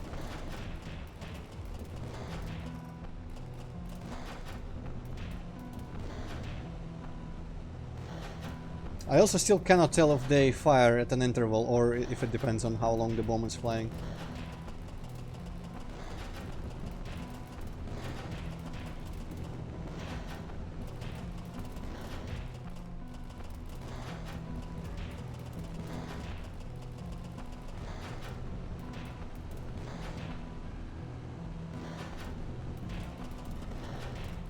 I guess if they're firing at an interval, that's just bad. You need to make one fly longer than the other, like that. Okay. Makes sense now. He figured it out. And a document. Ah, one of the magic documents. Effects. The spell has not been tested by the author or any other reputable magical authority. The exact effects are poorly understood. Unknown side effects may exist, and previous accounts may have been faulty. The killer's life is lost, and the receiver's life is sustained for the duration of the spell. Let me drink some tea. Upon termination, the receiver's life is no longer sustained. The giver's life is not returned. The spell has long-term transmutative effects on artifacts within its territory, ranging from approximately 1 to 10 kilometers in diameter. If the spell remains active for a prolonged period of time, it may become a significant risk to anything that enters the range, and then we go into like how it's a complete like end of the world for a certain limited area. So what are the odds that that factory owner from the portrait just wanted to resurrect his cat with the spell or some shit like that? Well, you will find out exactly what happens. And that's a good guess. It reminds me of a short story belonging to the Orion's Arm project, which is a collection of it's a website that's really fascinating because it's, I don't know, it's a community, I guess, a collection of fiction on like in a universe they created, which is like hard sci-fi, futuristic, like very far away, but all based in plausible science and the reality of things. That nothing that they write, they try to make everything be like plausible in the future of science, plausible in the nature of space travel and all that kind of shit. And there was a little story there about like a hell planet that it's kind of, man, need to go from an angle at this story. So basically there are like beings of higher level, just life forms that do things just for their own reasons. It's like a established thing. I don't know why. I guess I don't need to speed. I pressed the button, but I didn't really need to. Ascend dash bish. Okay. And so they also have this technology, like some sort of seed they give that has like a lot of energy stored in it, and it grows like weird things or something. I don't remember exactly the thing, but basically there was some sort of spaceship or space station, and there was some character, some person with a cat, and some like sadist maniac guy for some reason, or I don't remember why, but he like mutilated the hell out of that cat, and then just before it died, I think it got fed, that like one of those high-level creatures came by and just fed it that seed or some shit. I don't remember the exact things, but basically the cat then, I forgot if it was launched into space or if it was already in the space or something, but it grew to like the size of a like flesh planet, and it formed like almost like a cult, a religion around it, or I guess the cult formed on its own around that, and they collect like the worst scum in the universe that they can, and they like launch them inside the Hell Planet, because inside the cat Hell Planet there's like specifically her organism of the Hell Planet is crafted so that like whoever falls in there is like literal hell for them, because it like exudes some sort of thing that makes them immortal or grows like mutations on them, but also grows like hell in nerves so that they experience constant extreme pain, basically like literal Hell Planet base. And the origin of the Hell Planet is because like there was a horribly mistreated cat that got gifted a god gift and grew into a Hell Planet. I don't know, I forgot where I was, what even spurred that whole... How did we start on Hell Planet? Resurrect the cat, there we go. I did a pretty bad job of explaining that story, but you know, it's like partly silly and partly kind of fascinating. So Orion's Arm is the website with the stories in it, and that particular story, I think I keep finding it by entering, it's called Yes, Joe, someone, there's someone with a name starting with Joe, I think. There is a hell, or something like that, it's called something like that. Usually when I enter that, Google finds it for me. Jolando or something. Basically, it's like all that exposition is given to the character whom is one of those like kinds of really bad people whom that cult sacrifices to the Hell Planet. Why do you keep doing this? I want to autosave after destroying the crystal. Okay. Every little bit of progress needs to be saved. Okay, just I need to know. Yes, there is a red thing. What does that do? Boy. Okay, slowly grasping. This... I wonder how fair that is to say, or how true. Maybe it's just based on how I play. But it feels like I'm not getting a mastery of like the entire scope of my abilities, but rather... Oh, what?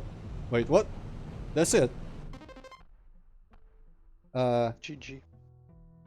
Oh, the 0 lumps. Man, the lumps counter is always in a weird place.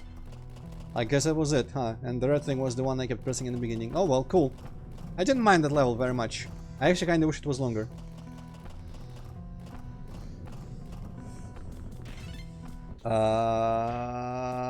What was I talking about? I don't remember.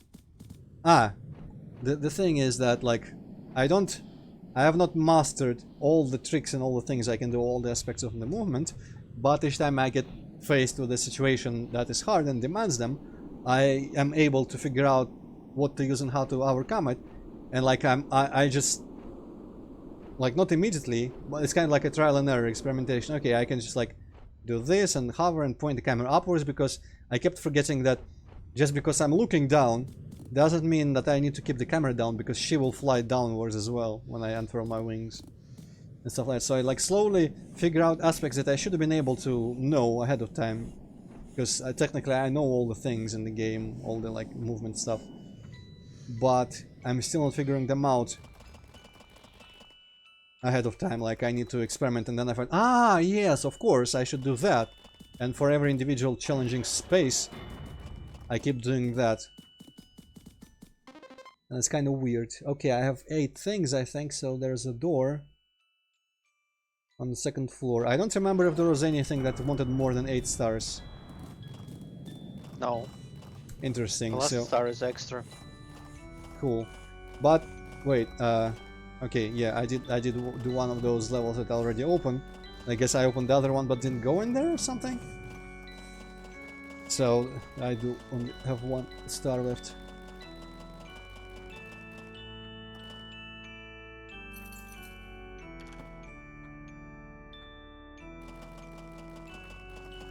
But yeah, that whole thing I was talking about, how I've not it's like, just to clarify, in no way am I making it out to be any fault of the game's design at all.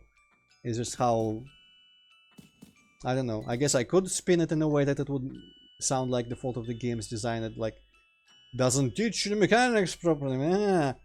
But no, there's just, I guess there's just no good situation to use all of them like dynamically, because all of the challenges in here are either do this one specific setup or die, or fail and do it again.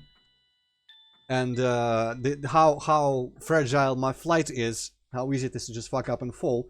It's not like there's usually just like a long session of just flying and doing tricks without any sort of mistake that causes me to stop flying. So like I can have like a long period of gameplay where I just use all the tricks up my sleeve, because usually in these levels there's a very specific set of things you do, and if you don't do them you just die. Okay, that's a cooler guy, but the hair, I don't like the hair. But he like has been splashed in the face by some gum. Hell's Elixir. Warning. Attempted use of Hell's Elixir and derived magics is forbidden under international law. The author may not be held responsible for illegal use. Summary. Hell's Elixir is a magic spell that provides prolongation of the life of one individual, the receiver. I guess prolongation, not really back to life, but still. Could be the cat. Via the sacrifice of another individual, the giver. It is claimed that the result depends on whether Hell, the goddess of death... So, okay, there is just like casually goddess of death now in the MLP universe. I don't like that part. Accepts the trade. Its effects are sustained by roots established over designated territory. After activation, the spell causes a variety of negative territorial effects and may take offensive action from bodies.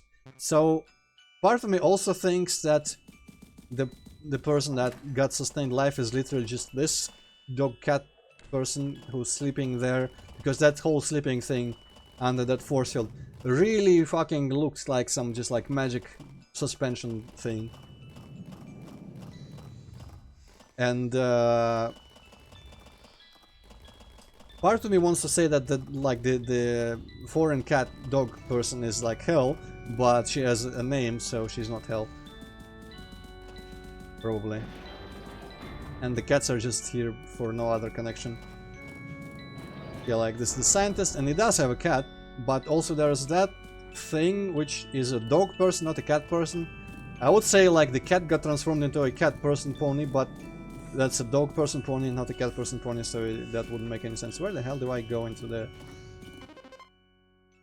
I have still not learned. I guess there's only one door in the courtyard. I'm gonna ignore the blob finder.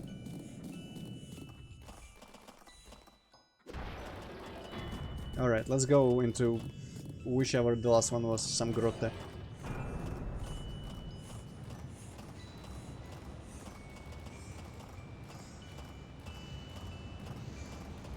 But yeah, shaping up to be an interesting, like, dramatic backstory to the place. I always kinda like it in stories when, I guess it kinda has to use magic or something for it. But when there's like a consequence of a very basic and understandable like human emotion, well, I guess not necessarily human, but like they're still like human level intelligence and emotionally human, these characters, even though they have animal bodies. Basically, literally like this whole palace of horrors, I guess part of it, it's not like it was formed, none of these places were formed by the spell just grew the roots and killed the flora and whatnot. But it's just like the situation here, the giant situation, is just because someone wanted to make someone else live a bit longer, and like made a sacrifice, and the sacrifice got out of hand. For some reason, I always like stories where it's like a very basic human thing, and for one reason or another, it leads to like grand results, world-altering results. Yeah, that's the floor cannon. I forget if I faced that thing already or not. Go there. That's the thing. Okay, I've seen this thing, so clearly it's the like ceiling cannon. I forgot about the ceiling cannon. Okay, which grotto is this in English? Ravine entrance. So it's like maybe deep cave or something. By the way, I forgot. I think you mentioned it, but does the translator device translate written text or just the dialogues? I don't remember actually. Because there's a bunch of those textures. I don't think it translates written text, but Dang. I'm not sure. It's like there's a bunch of signs and stuff. I kind of wanted. There's like in the Jackal Land, I think there was like a sign against the wall somewhere that I kind of want to know what it says. I wonder if they invented the scalp, like, when they were making the final levels and then put them everywhere. I do love me some deep as shit caves though, so if it's a deep as shit cave level, I'm all about that. Timed? No idea because it's cutscene, okay. Okay, it's not time, good. Ravine power. Oh.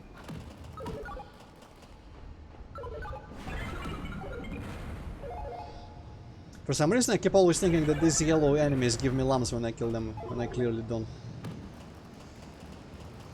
I guess I see them as like a evolved version of the llamas that fly away from me. Okay, so the mushroom I expect goes to just like the entrance. That would be fun. Like, imagine playing Mario 64 and you want to get a coin, and coin just pulls out the gun and shoots you in the face. Well, you know, I've seen videos, and I feel like I've mentioned them before. Japanese players, or at least it was only Japanese that did that back when I was watching. It's like very long ago. Basically, you know how in Mario 64 there are one-up mushrooms sometimes that like they do the thing, usually like in trees or something, when they like fly in the air, do a couple spins, and then just kind of home in on you. And basically, that's like they make you collect them. So what those guys did is they summoned those, and then they try to like keep running away from that homing mushroom for as long as they can. And that's really fun because like it goes around the, like they go around the corner and it's just that thing is there and it's floating towards them, and it's kind of scary. They keep screaming all the time, and it's like fascinating that the fucking one-up mushroom in Mario 64 can be a scary thing.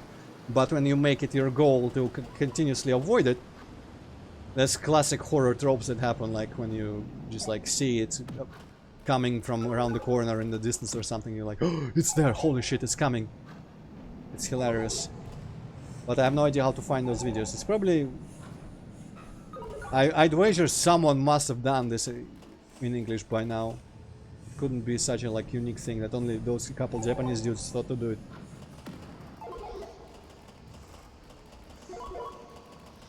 Shoot, okay. Hey! Quick save, auto save, auto save after the fireflies, huh? I also, these ends of these tunnels look like, they all look like doors because they have radically different lighting on them. Oh well. So I'm guessing, oh no, that's not a button this time, I need to fly through this stuff.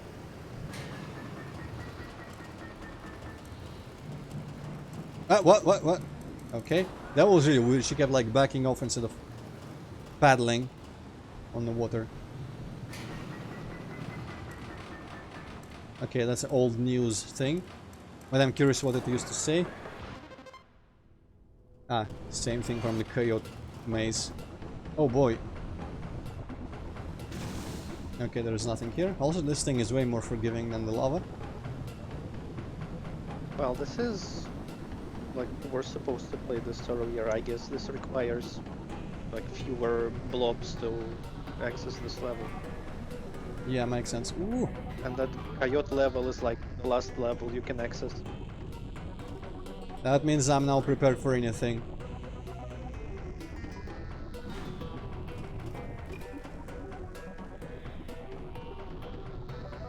Listening to the music. I feel like I already like this one even more than the lava one. I guess lava one just didn't stand out for me because of my specific tastes. Because I like the music in this game that sounds more like slightly mysterious.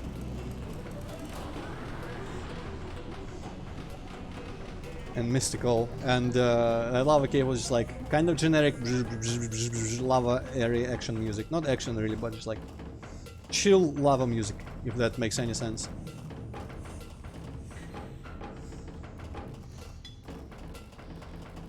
That's a weird ass ledge here. Why?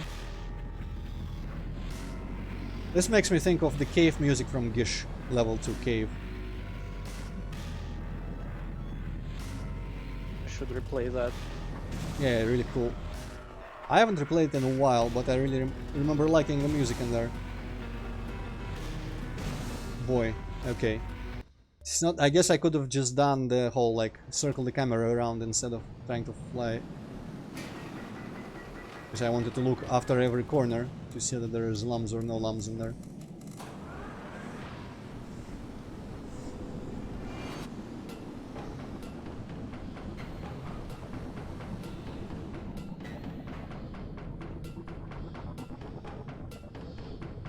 I wonder, probably not, but it would be cool if this game had some sort of like time trial mode for the levels, like in Crash Bandicoot or whatever, where you can enter the level and have to beat it quickly instead of having to like walk and collect all the shit.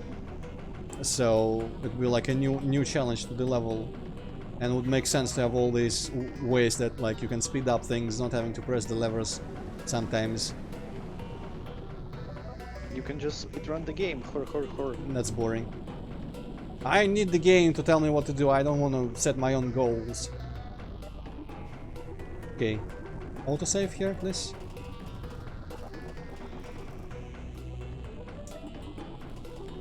No. Well, I'm gonna fly backwards because I'm not confident I didn't miss anything in this place. This place is fairly big. Also, that's a bit suspicious, but I haven't gotten to there quite yet. Where is this sending me? Just slightly in the air. Makes sense, I guess. Yeah, that little, like, very low piano or whatever it is, like it goes boom. That is literally out of the Gish Cave music. Aha, aha. What's this? What's this? Nothing. Why is there nothing on top of here? This is the prime spot for some lumps. Yeah, it should have been a secret. Secret. That's also from Gish. Okay, I'm gonna assume there's nothing else, because I'm... almost kind of looked like there was something on the very top above the exit of the area.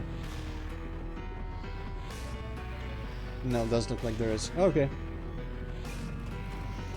I wonder if it would have been possible in the game overall, instead of having the dash, to just make her physics a bit more dexterous, so that I wouldn't need the dash to save myself constantly. Because it feels like, overall, like they wanted to make the physics realistic or something, or challenging, or both, and they ended up moving her a little bit too helpless in some situations. They realized we need to do something, and they added the dash that just like completely circumvents the physics in order to save yourself in some situations.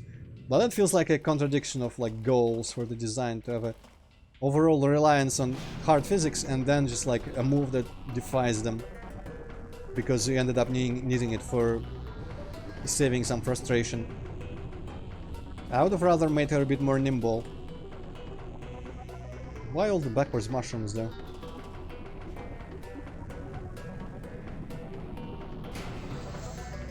Oh no, why did I run on? I guess it's just in the ring.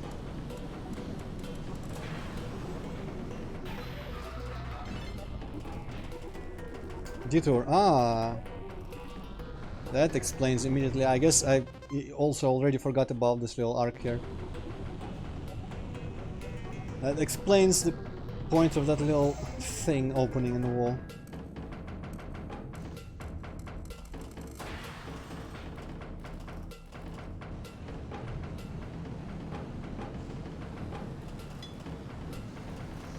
I didn't want to do any of that, but I guess it's fine. Also keep rolling, why don't you?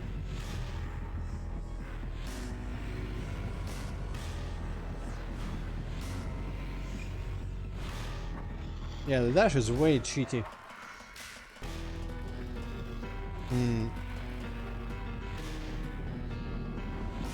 Ah, there's just a crack in that wall. It looked like a underside of some platform that could have been there.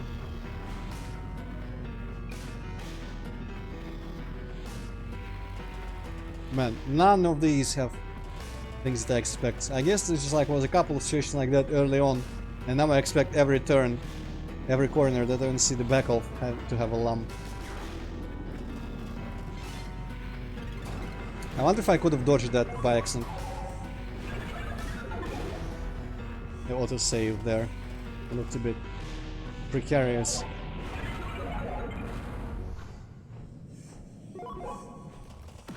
Wow.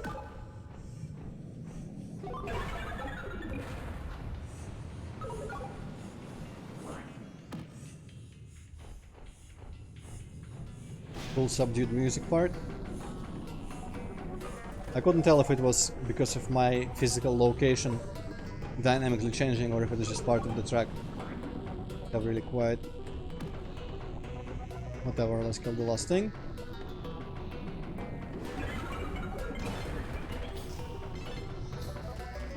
What was the point of that? Did it open a door or something that I didn't see?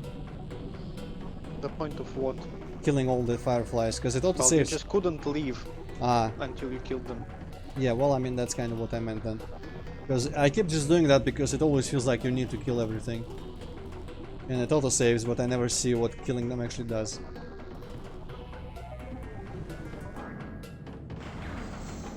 Ah, what? Ah, okay. Wow, another autosave. Climb lower. That's a name for the area, climb lower. Ah, I guess climb and lower means it's the lower part of, like, lower save out of the several saves in the climb or something. Well, that was a... I feel like there should have been like a one-way door here so that I wouldn't just cheese the shit out of that lump. I would need to actually make the move properly.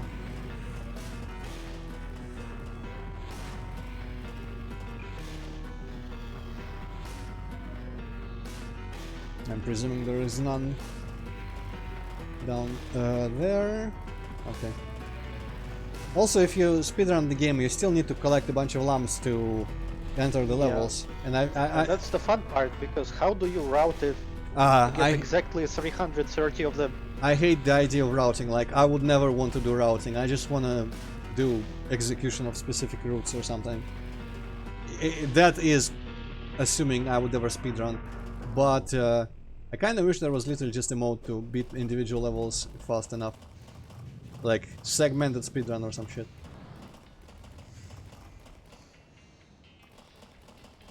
Okay, bunch of colored force fields. What's the map look like? The map is complicated as hell. I'm just gonna go where I can and see what I see. And just like fucking tank all the lava.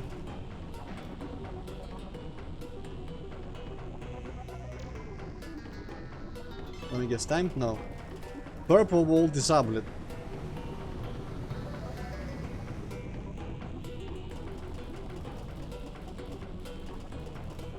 I see, the gratings are literally here for the camera to fly through when I press the buttons, I think. That's interesting. That was also kind of interesting. I'm happy I can put my legs in the water and it doesn't actually hurt. That, like, targeting reticle actually saved me there, because I wouldn't have thought to smash into that.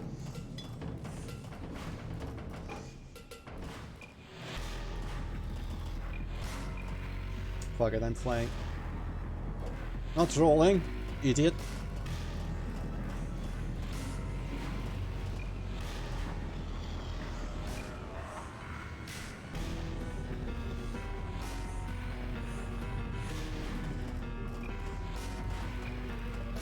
That's Okay. not flying.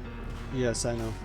What was the technique that I was able to actually climb that wall back in the coyote place? I don't I remember. think that one is too steep for this to work. Yeah, could be. Ah, man, even with the lower sensitivity, I still overcompensate for the flying direction sometimes.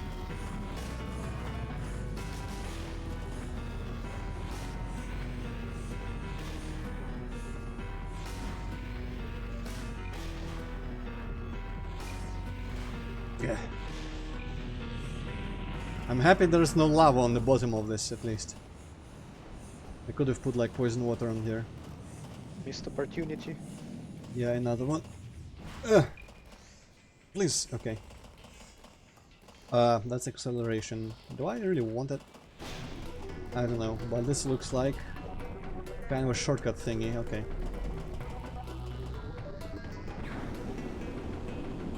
Okay, it collected it.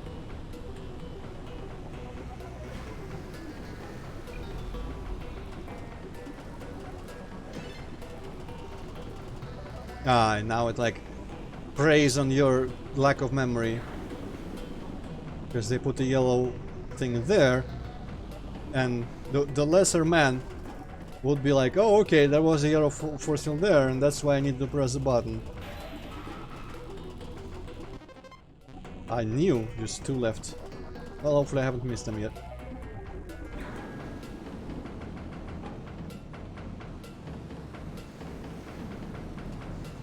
There's the horse exit.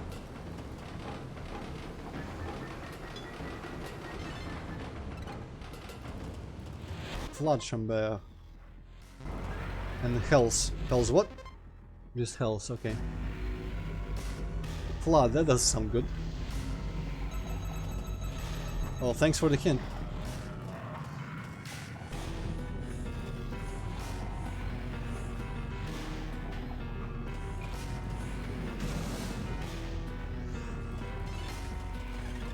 Huh. Was the other one also under the ceiling, or was it Melinda? Someone talk to Melinda Castle Library. Okay. Can I get that without getting the blob? Actually, the blob thing is no longer relevant, I guess. When do I? You're still missing one. Am I? Not in this level, just in general. Ah, interesting.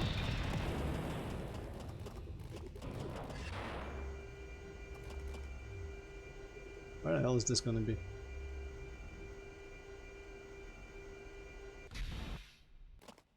Oh. Interesting. I guess it was force fielded here. That's why I don't remember this particular place.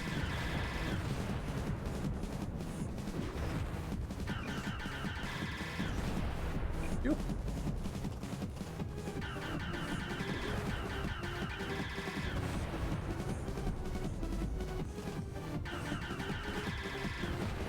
Okay, I've...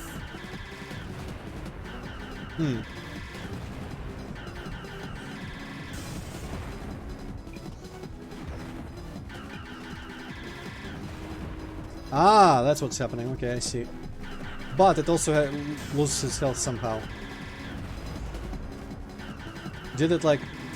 Oh, they just shoot it. Okay. I see. I thought the thing lowered when it needed to release new fireflies. It's Maybe, both. yeah, that's what I was just gonna say, maybe it's both.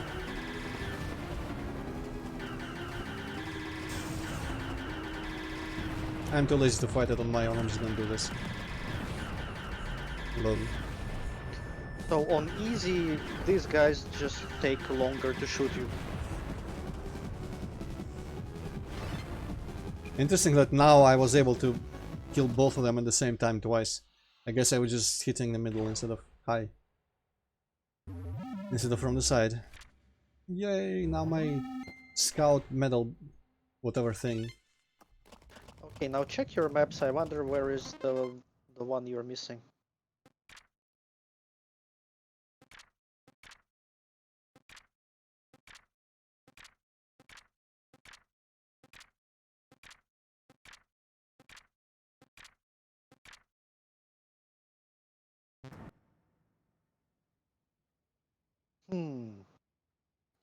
Did you get the one from Melinda in the library? I think? I don't remember. Wait, are you talking about stars or lums? Lums. Because yeah, she gives you a lum? I don't remember. Like you remember you said like, ah, this was in the trailer. So I guess Yeah, you yeah. got it. I just remember her talking to us in the library in the trailer, not whatever she gives. Okay, there is one place that maybe has a lum. Do you remember where the backyard hatch is? The one you got teleport to when you exit the level. I think it's somewhere near the castle. Let me see, somewhere like in one of these hills. Or that, maybe. I think I got something in here, because I went here manually once. Check under the rock. I mean behind the rock. Holy shit. And that's the last one. What? And it's like I guess it counts that one that Melinda gives you as well. But it's like an extra one. That's weird. Because this one wasn't counted as part of the overall island map then. And literally I would have had no way to know there is even one missing. Because like, who the hell thinks if 500 is not the final number. Especially when all the levels have 0 left. That's weird. Okay, now get all the rewards from Melinda. Yeah. So, do I get the blob, excuse me, the LAM detector when I beat some specific level, or was it a LAM number I reward? thought it was LAM number, but I guess it's when you beat 8 levels or something. Because it would be kind of weird if it was a LAM reward, because it's like for some lost LAMs. I guess it's for finding like the ones or twos you've left everywhere. I guess I would make some sense for it. As like the last alien syndrome deflector, the destroyer, retardant. Instead of like a tool to make collecting all the lamps really easy, it just like makes it easier to mop up the ones you have left or something. Anyway, give me all the shit.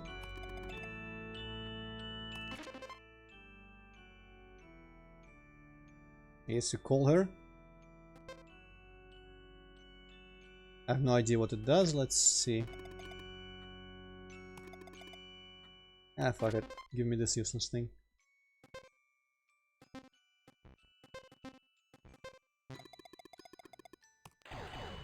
Oh, I see. I have magic flight. Looks like it's better flight. Yeah, it's infinite stamina, as you can see. Well, I'm just gonna keep it. Well, it's not like it matters much for the rest of the game. But you also get this in New Game Plus if you start a new game. Ah, So that's you cool. technically play the entire game with this. So I'm gonna use this and the translator then, because if I replay the game it will be for the translations. Just keep in mind that they don't really say anything very substantial. Well, I mean, yeah, Like you can understand the story without having to listen to them. I'm still curious what she says, like, for all of her lines. Even if in the end maybe something will be revealed, enough will be revealed for me that I understand what she might have been saying, but still. Why are you going to the basement? No idea, because I thought I still had levels to do. No, you only have the end game.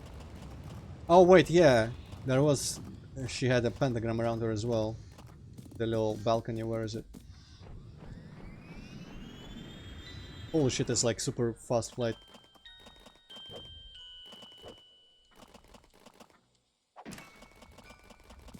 Wait, I thought it was here. I guess it's the like 6-star room or something. So long, so long.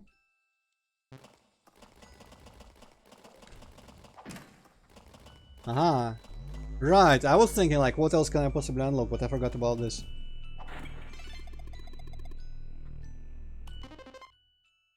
Sure, why not?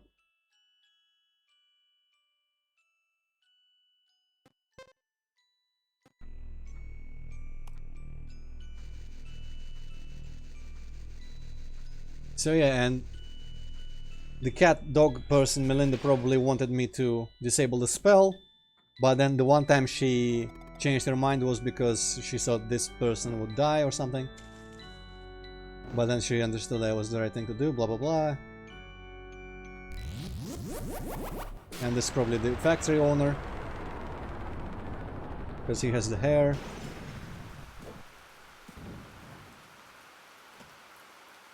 Very shiny.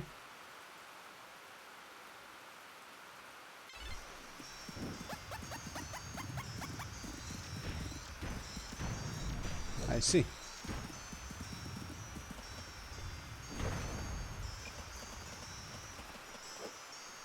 Ah, classic. Wow, he's throwing literal fucking bombs at me now. Whoa.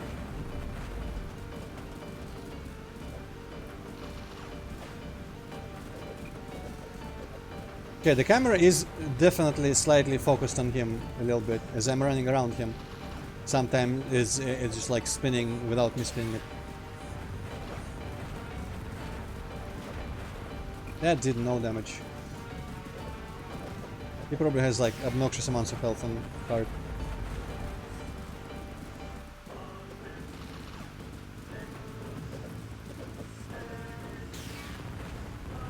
So on hard, this guy is just kinda gives you less time to do shit, and there are different window for good attacks, I guess. Wow, he does double jumps. But overall, he's kind of the same. Bah. So is it just me, or is it kind of a like they tried to do an epic choir in the back, but it was just someone recording in the bathroom, one person. Kinda, yeah.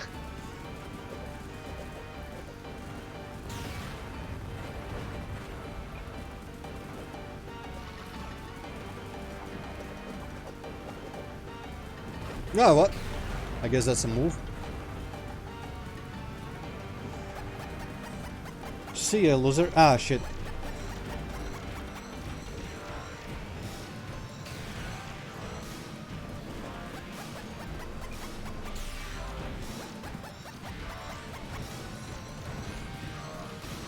Now there's fucking like robot voice in there. Yoy. That makes me think of, you know what, soundtrack to Tron 2.0 in the corruption virus level. Yeah. And it literally saying like Felicita or something there.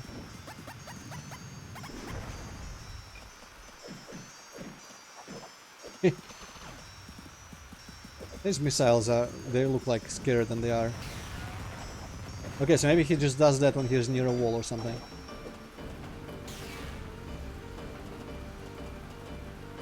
Why?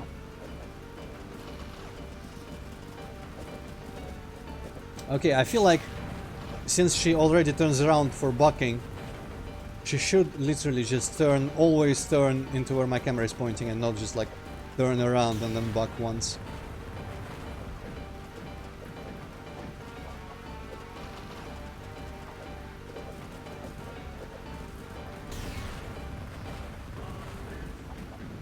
What the fuck is... Okay. Ooh, interesting. Epic. Ah. Fucking Wizrobe bullshit. Okay. I appreciate that I am able to like push him away before he does his attack.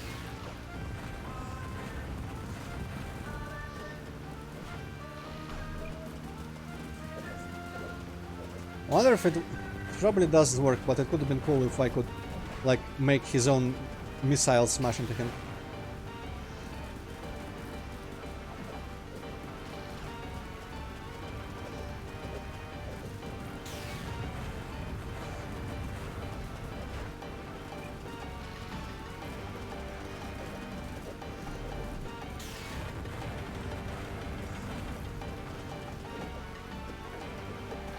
Okay, he's probably gonna do the dash now. No?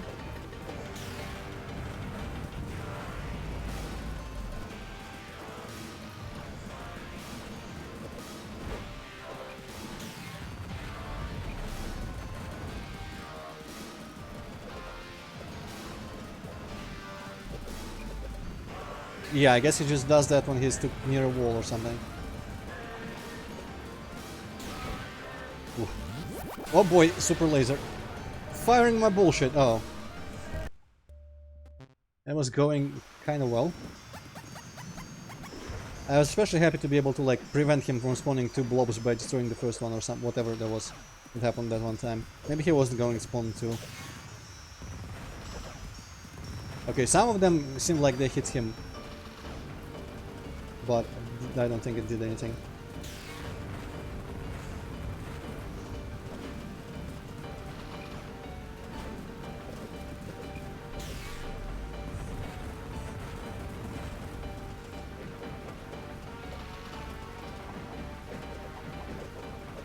Okay, the missiles are kind of a safe time to wail on him a little bit.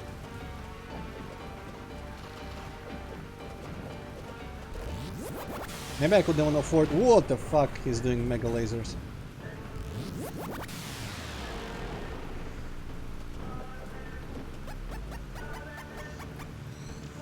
No, what? Fuck off. Fuck off, man.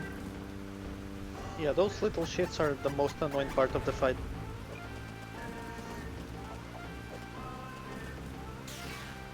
No, that was dumb. Okay. Oh! Right, he does that when he does that.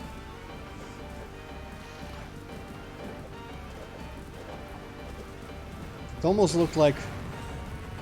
Oof, like I could get him stuck by one of those like flower pot platforms and it wouldn't count as being too close to the wall, so he wouldn't like bullshit his way out of being pinned to the wall.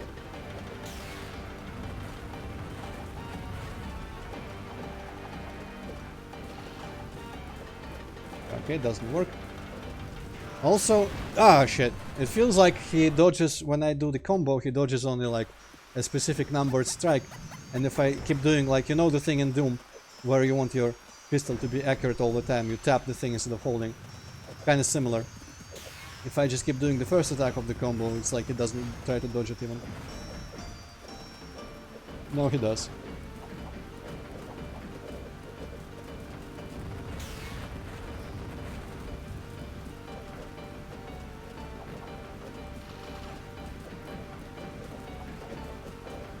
Yeah, those missiles give me way more time than I thought. Do the thing. No? Okay, didn't even want to do the thing. Maybe it requires like me to be close to him as well or something. Yeah. Just putting too much faith in the auto aim of that shit. Ooh, Mega Laser. Oh, I cannot. I guess that laser has too fat of a hitbox. Oh, hell no. Okay, so it does fire just a volley and then it stops. It's not that bad if you can like take off the air.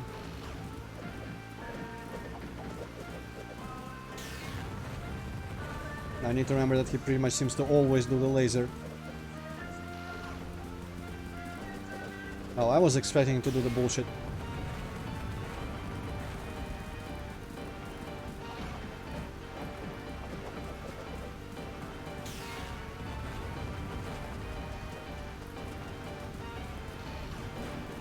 Okay.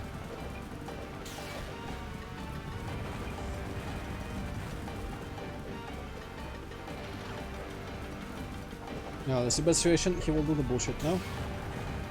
He didn't. Okay. I don't know. Maybe he doesn't like strictly always does it.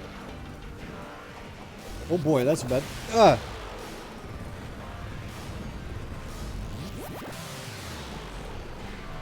Oh, I wasn't even dead. Interesting. Ah, shit. I feel like the missile flying up actually hit me there, and that's what got me Yeah, fucked. kinda. That missile fucked you up.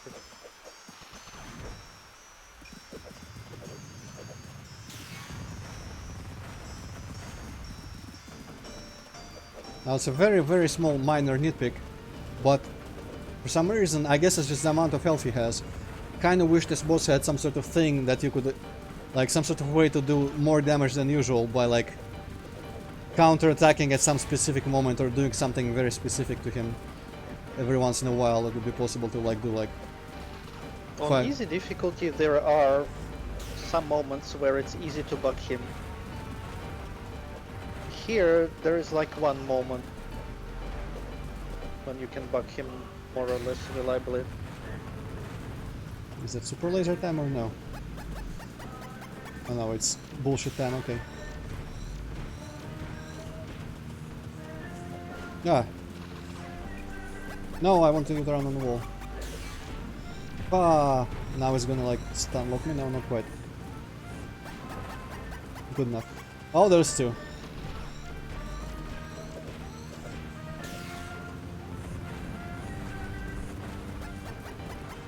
Yeah. There's two again, what?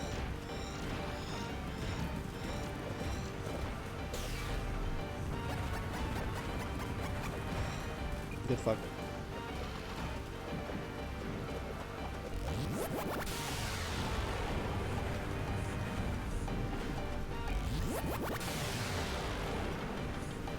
Like on easy, he stays forever on these platforms. Ah, I So see. you can land behind him and bug him. Doesn't do that on hard.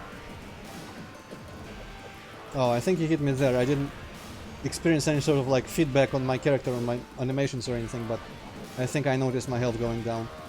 Yeah, he does fight back. I feel like it's the first time I actually noticed it landing a hit.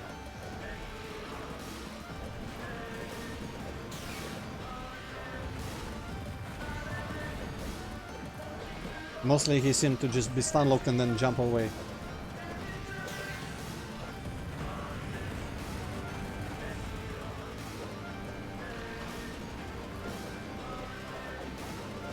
Well, that went completely wrong in every possible way. Oh no.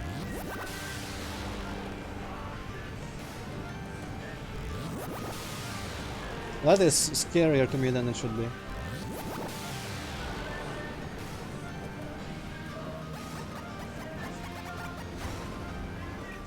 Cool. Nice.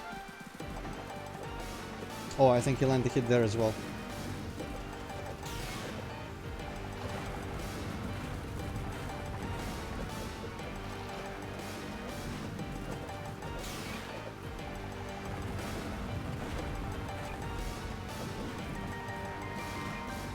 So do you want a little hint? Regarding the fight, Yeah. nah. Unless he does like have some sort of crazy final attack or form, I think I'm doing rather well overall. If there's just like a little trick to him or something, whoa, for sure. It will be interesting to know after the fight.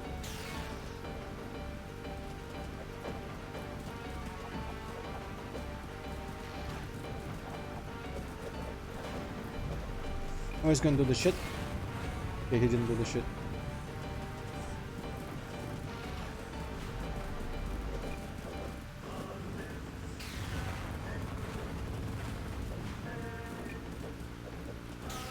Nah, I was expecting him to do the missiles.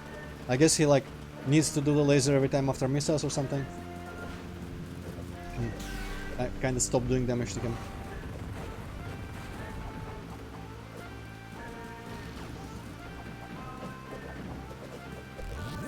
Oh boy. Ugh.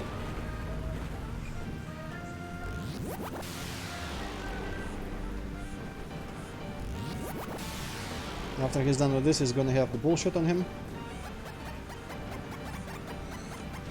Yeah, I'd rather wait for them to stop.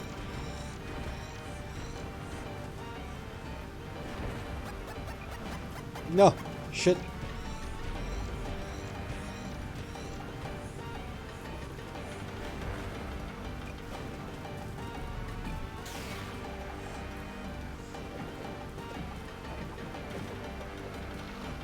No, I was expecting him to do the bullshit. Again. Ooh! Okay, that nearly hit me.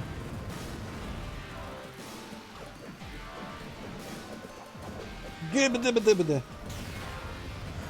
Get out of here with this shit. I'm just gonna dodge him with him. GG. Oh! Urd is my wife. This page is missing. Cool.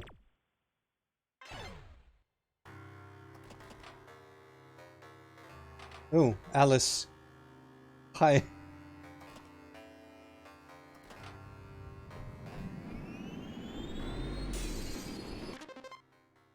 She's preggy.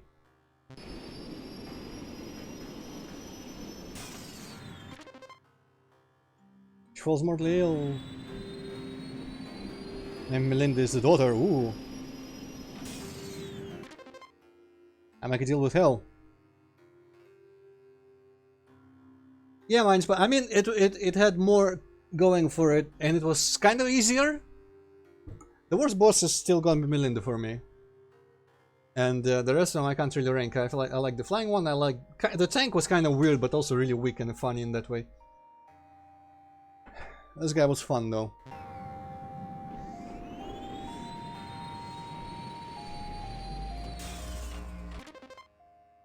The elixir bestows life.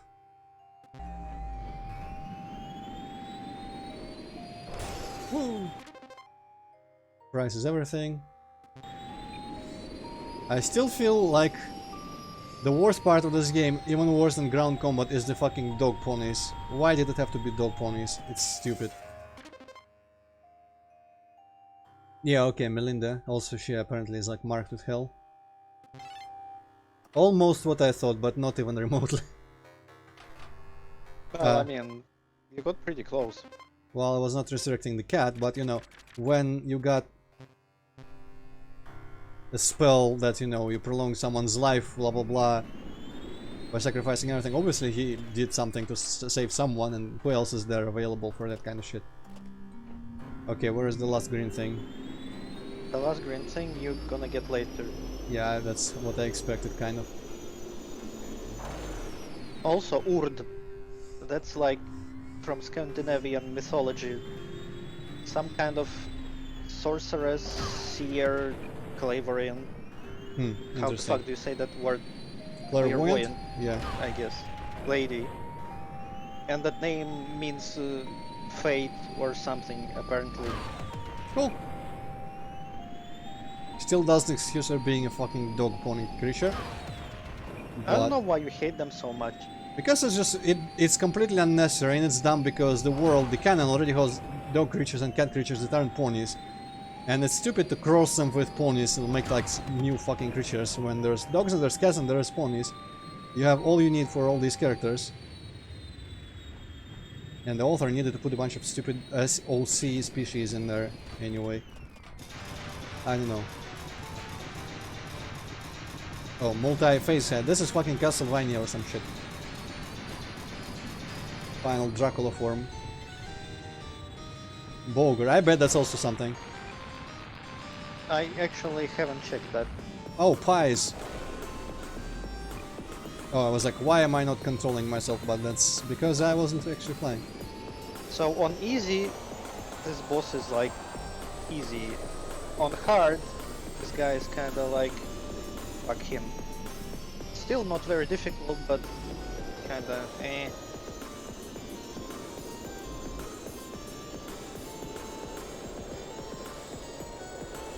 Fucking pies. Secrets and pies. Ugh. I appreciate him not, like, doing a 180 on me with these fucking pies, though. No, aha! Okay, I see. It's not like something you tank. You actively need to actually avoid it. So apparently Bulgur means a ring, or armlet, or money. Okay, it's money. I kinda hate the camera here, because I wish it was centered like more 180 from right now. But if I do, it makes it way more awkward to actually dodge the pies. So I have to pretty much ram Melinda into the wall continuously.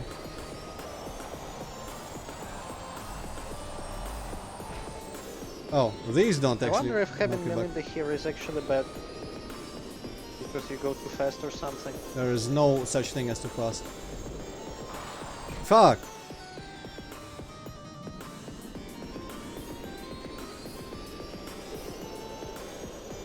Okay, somehow, I guess they just fade away. Or the corners are not as strict as they look or something.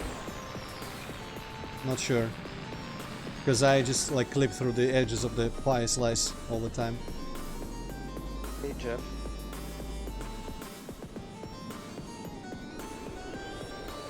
I'll say hello, Jeff.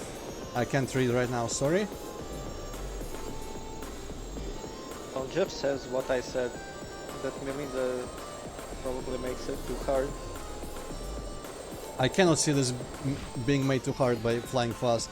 If anything, I need to fly fast when that fucking thing starts. The actual sending me back force field. So on easy, basically everything is slower and you just have more time to get close to the boss and just hit him.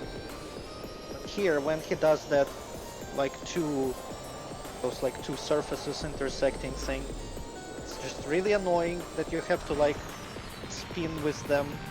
I didn't, I just in clipped order through to them. be able to hit him. I clipped through them anyway, but I guess that's not gonna work every time. I keep forgetting to unfurl my wings here. Also, Jeff, are you the one who left the comment about the hint? Because I think it's you left the comment about the hint for the buttons puzzle that Hippocat was very surprised by. But then he went and confirmed that it's true, and now I don't have to. But I probably will replay anyway with the translator.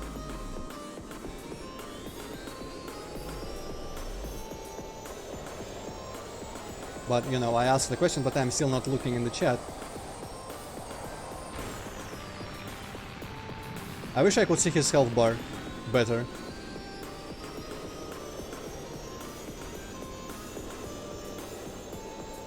Yes, that was Jeff. Cool.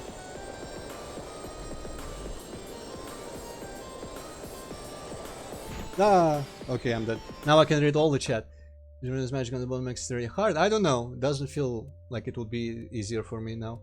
There's next too fast. Did I do that? I guess I did overshoot it once there. Pies get really close together. Yeah. I'll take... I mean, the pies were not the hard part. Let's face it. And it seems like the pies would be the thing that would be made harder with the flying fast. Because the boss, like, I would really benefit. It feels like I benefit from getting in close real fast while the shit's spinning.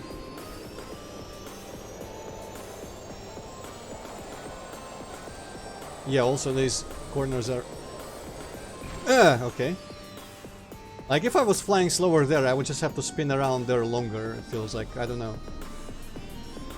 Obviously, I haven't tried it without her, but I can't imagine a situation how it would make it harder outside the pies. And the pies are easy anyway.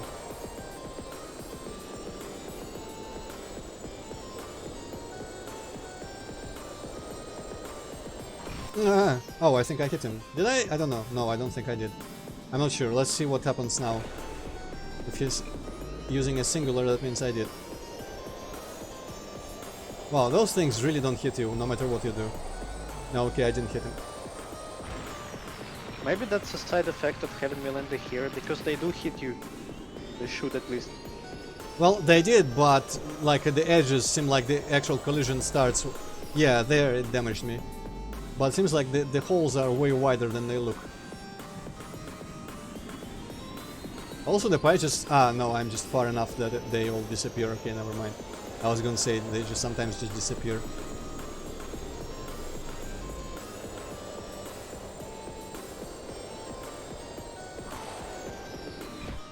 Okay. That's the thing I was talking about, like you're too far away and you dodge and you just don't reach.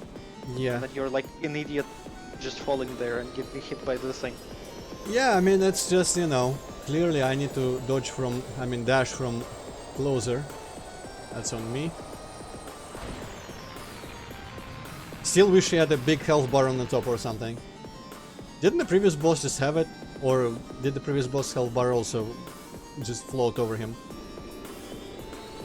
I don't think anyone ever had a big health buzzer Huh. bar. What the fuck am I speaking? Health bother. I guess I don't really... Oh man, now I am just like getting cut by the shit. Ah, okay, that was not flying fast, but me overcompensating for the corner again. The angle. I don't really have time to specifically look at his health bar because I really need to hit him fast. Well, it doesn't matter, just hit him and don't fuck up. Well, I want like the moral encouragement from knowing how close he is. Ah. Number of heads. Do I take one head off every hit? Because that's a lot. Hi.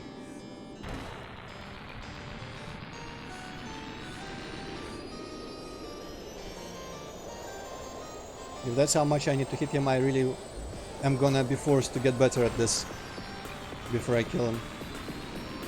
Yeah, I guess he does, like his heads do vanish. Oh boy. That's a lot of hits.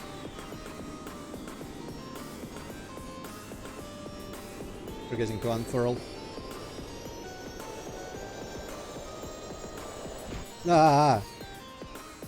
Okay, it's just like weird physics. I didn't want to fly at that angle there, but I don't know. Is it like, am I falling down in this situation? I think I am falling down, right? Yes. Maybe it's like a slightly different physics from what I'm used to, how I'm used to controlling, and like me angling my mouse in specific ways. Okay, never mind. It's actually pretty easy if you do it that way. It results in me turning in direction I'm not expecting.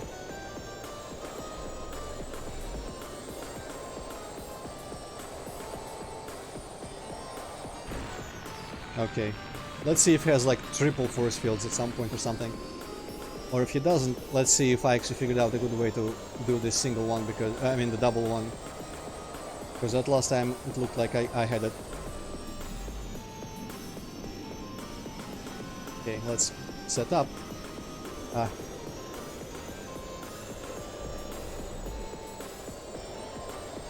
No. Not quite the same situation I was in there as I wanted to. Wanted to be like in the center and doing this to spin around, synchronized with the force fields. Oh boy. Ah, I guess it fucks me up that she loses her, like she retracts her wings when she gets damaged. No, and that was way too strong of a, yeah. Definitely nowhere here. Oh, 2 or 3 heads, interesting.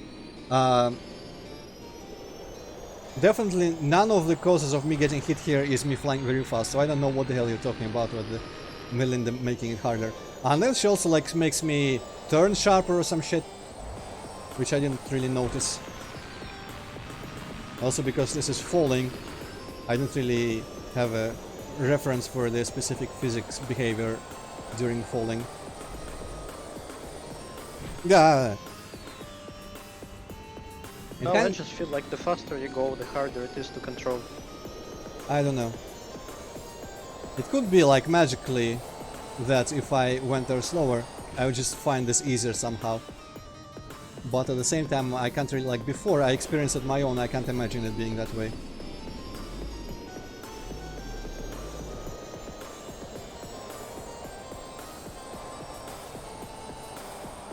Yeah. Okay, that was just kind of like greed slash believing too much into how much I can dash.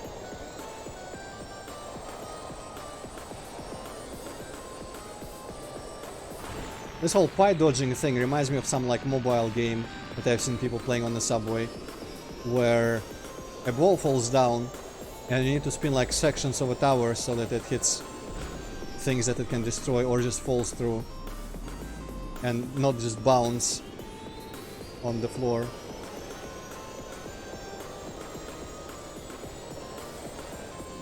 No, no, no, no, no.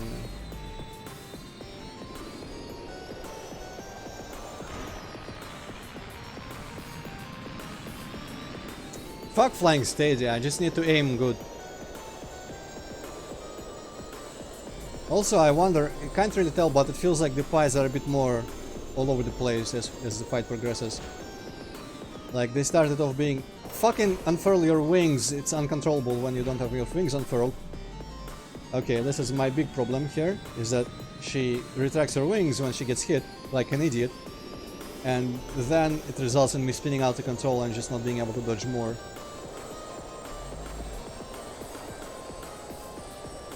Nah.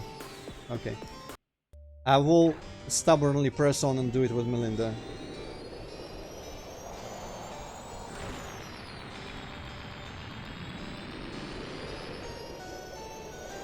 But all those like situations, basically, apart from the ground combat physics and like mechanics, oh right, dash. The second biggest problem with the character physics and whatnot that I have is literally just when Sulphur does things automatically on her own, like get into the rolling position or unfurl her wing, or like, no, furl her wings, the opposite thing. Basically when she retracts her wings automatically is what I hate. I don't know, it's kinda like complaining that when you are running and someone throws a boulder in your face, you kinda like stumble and fall instead of keeping running. This is what you're complaining about right now, literally.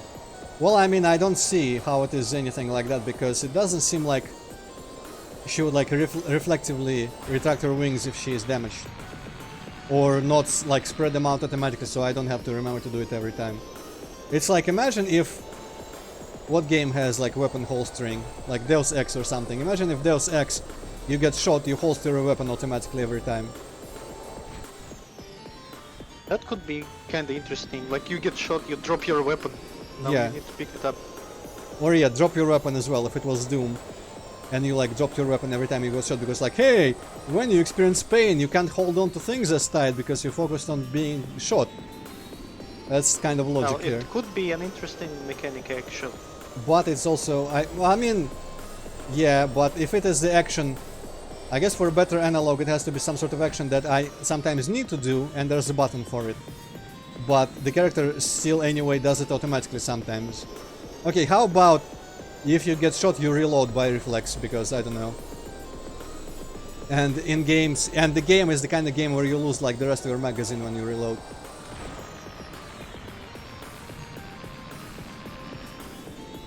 Imagine an FPS where you don't play like a Doom guy or Duke Nukem, just some dude who found a weapon and you don't even know how to use it.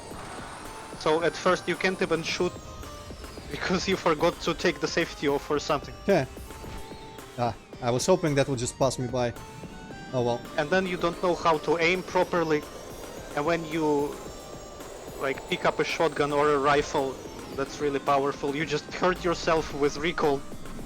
Yeah. Oh. Where is the board? Okay. For a second there I couldn't see which side of the black bar was the hole and which one was the body of the thing.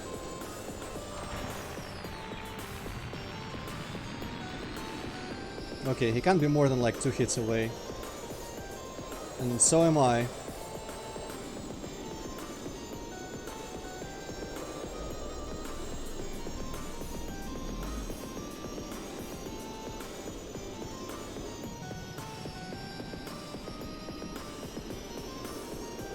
Okay, this is very good for me, this positioning, and now it's not.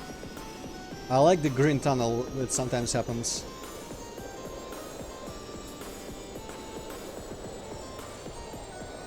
Ah, fucking hell.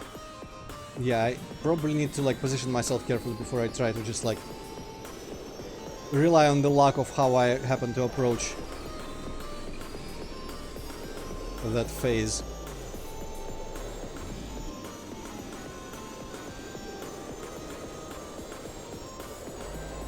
Also, for once, the fight music is pretty alright. Oh, I don't know why I did nothing there. I think you also had like 1 or 2 hits left. Yeah, I said as much. Oh well, I mean, I'm just slowly gonna get better until I'm good enough that I tank more than he does. Just another one of those things, like normally in the game it's not really a problem to manually re-unfurl your wings when you get hit by something. But in the final boss this mechanic becomes important and I need to get used to it, even though it was in you know, probably I'm assuming that every time you get hit in the real game you also retract your wings automatically. So it was a mechanic that was active throughout the whole game, but it was never relevant. And the ways to deal with it, I never had to develop my way to deal with it, get used to it or anything like that. Nah, overcompensation. Yeah, what fucks me up more, but I don't want to lower my sensitivity because of the pie situation here, that I need like sharper turns here. But I really get fucked by just turning too fast during this phase here. Okay, that's the way I was doing it. Ah, and then I fucked it up anyway. Well, I mean, it's one of the 2 attacks, Mining Spider, yeah. It's the hardest part of the fight for sure. What? Where did I get hit by a pie there? I thought I was flying through the whole time.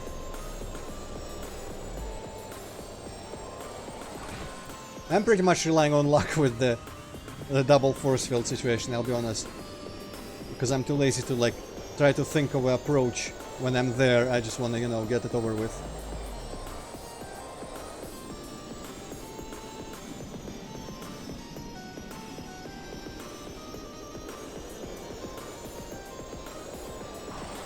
What the bloody hell? Okay, that time it's just like the lock-on fucked me up. Literally did not aim for them even though they were in the area that seemed like appropriate for the auto lock-on thing. Get fucked. Okay. Now I did suffer a lot of hits there, so I probably won't make it this time unless I just keep doing everything perfectly from now on.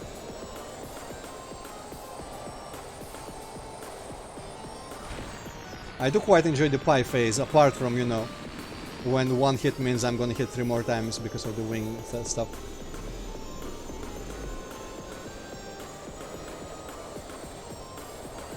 think there's fewer pies on easy. And also the cutouts are bigger. Interesting. They do get smaller after each hit. Ah, I never even noticed. Well, I'm not sure if they do get smaller on hard. Maybe get they're smaller on always... easy. Because when you do the first strike on easy, the pies are like missing half of them. Ah.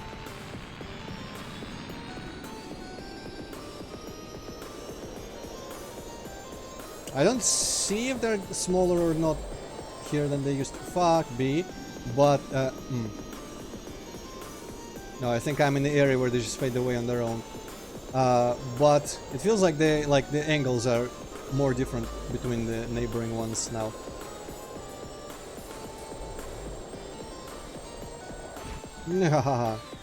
Nearly there. Normal what? If you mean difficulty level, it's hard, but if I crashed in the pie that almost faded out, I guess it's normal.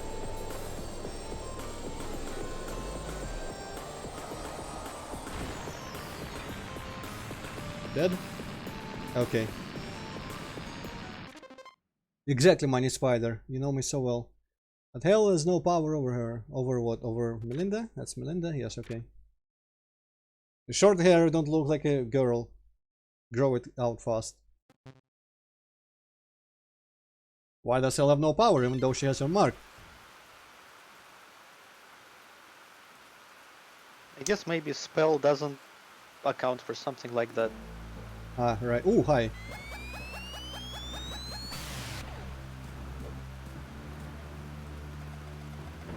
Saint attende.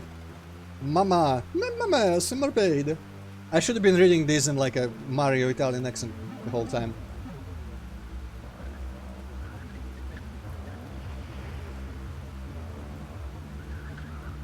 I mean, we've been doing this the whole time, but sure. Well, this is kind of a bonus reward, but here you just do it to fight the boss, even if you don't get 500 blobs. And the gun.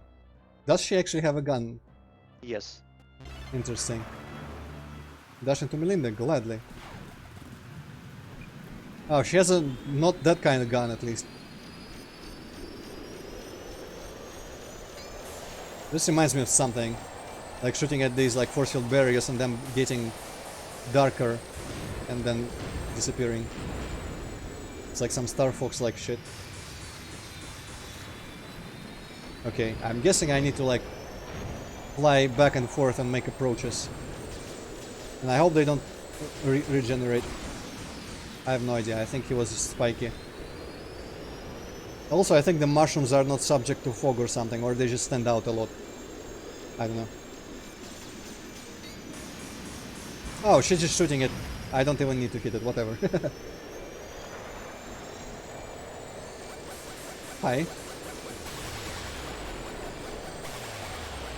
I have no idea what kind of attacks it's doing on me because I'm just... What is she aiming at? Oh, whoa, there's things. What's this about? Just turrets. What the fuck was that? I guess that's what it was doing.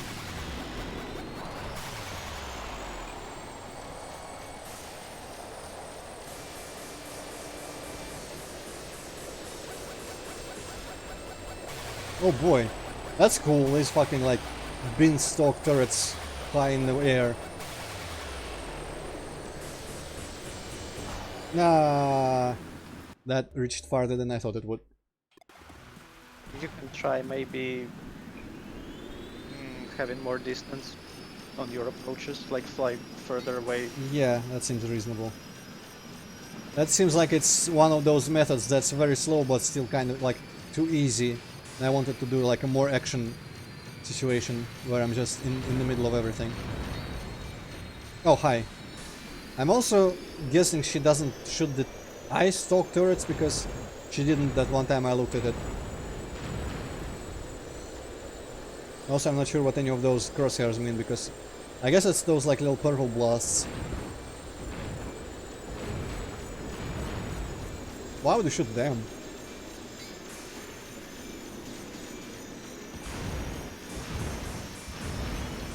Okay, the stalks are really cool, Oh no, she does shoot them. But they seem kind of inconsequential so far. I guess it is them shooting like from behind me and stuff. Kinda reminds me of Naval Piranha a little bit. Ooh, super mega flight, this is cool. Let's crash into those planets and... What the hell are those even? I'm not sure. I think those are like portals that spawn some shit. Okay, maybe I don't need all the speed when I'm doing a flyby. So wait, do I have this kind of speed the whole game with the Melinda summon then? Because that's kind of insane. I haven't actually checked.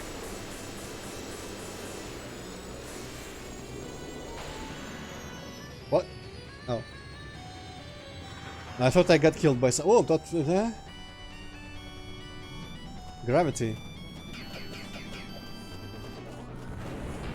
Oh, shit to attack. Oh, interesting. And I can probably fly over it. Wasn't there a shit to attack once? Let me see. Jeff says that portals turn you around. Cool. Well, that makes sense, I guess. I haven't actually tried flying into them. Ah, the thing moved. Or something.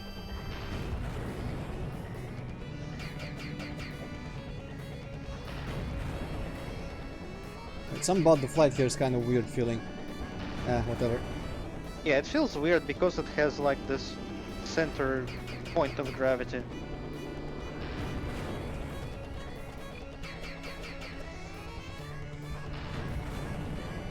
I just mean, like...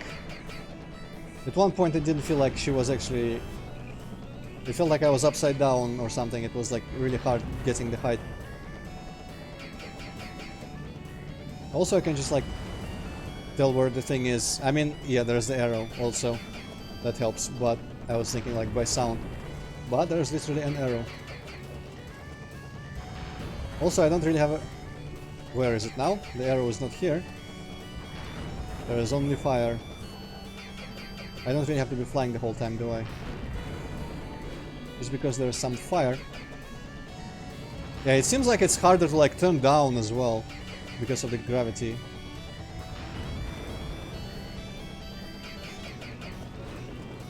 Fucking hit the shit!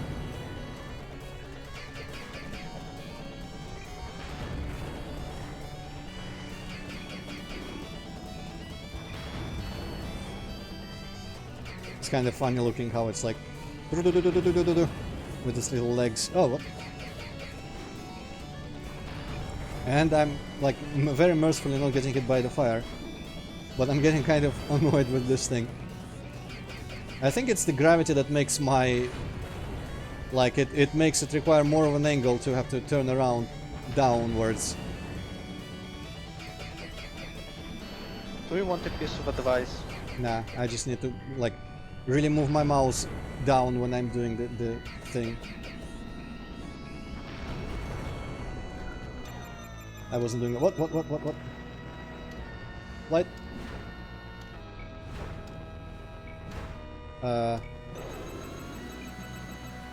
Melinda, hi. Cool, I guess. I don't know what just happened there. So on easy, you regenerate health each time you get out of the eye. Hmm.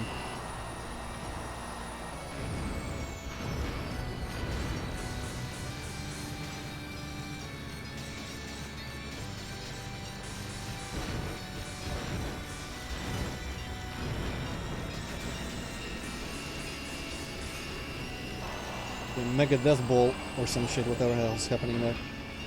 But we need to get slightly away from it. Man, those stalks are high. Or rather tall, I guess. Man,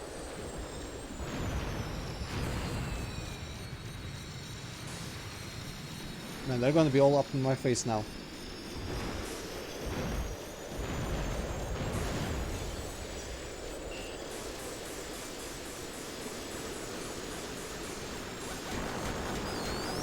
Awesome. What? Okay. Something was hitting me, I can't even tell. I guess it's the fat laser that it does.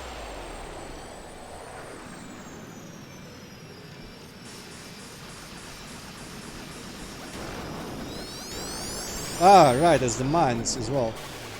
I forgot about them. They were in like one place in the game. I thought it was just like literally just they were floating and that was it. I forgot they home in on you. Fuck that shit, I'm out.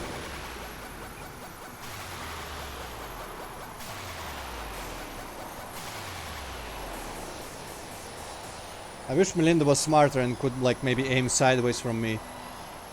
Like doing GTA drive-by thing.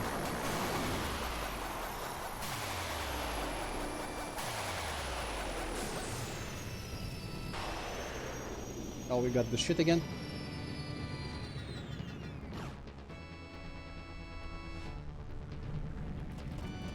Okay, I hope there isn't like extra bullshit in here.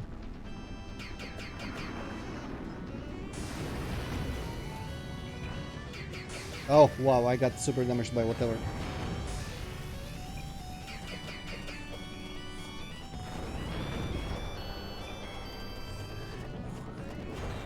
Okay.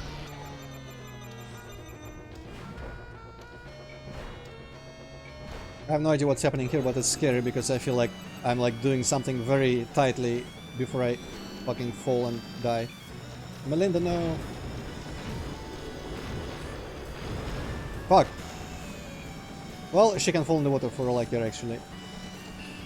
I hope she doesn't die from that. I will probably die from this. Okay, no, I didn't. Never mind.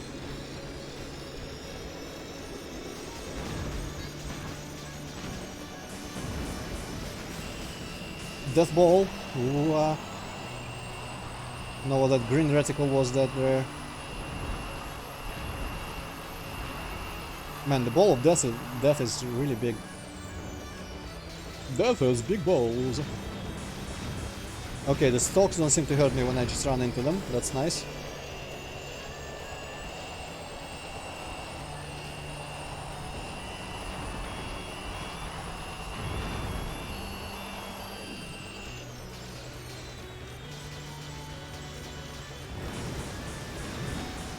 What? I guess I get shot by something. Because I was too careless. Let's get a bit farther.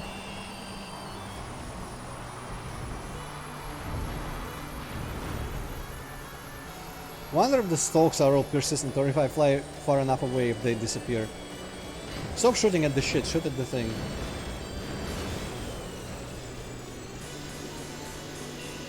Oh boy, death ball. Ugh. I keep not realizing it's there.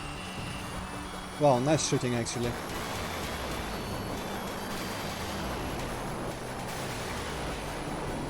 Okay, crazy laser time. This thing's in armor, that's nice. I can't tell, I guess that does some damage. It's like I don't see that actual damage being inflicted when I shoot at it, or when Melinda shoots. But then I look at its health bar and it's much shorter than it used to be. For some reason. Almost as if I've been damaging it.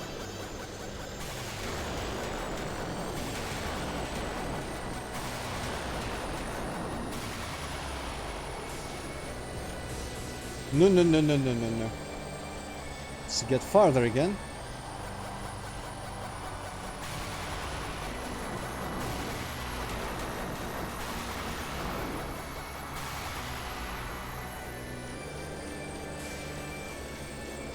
Yeah, definitely doing damage there. This could be the final run.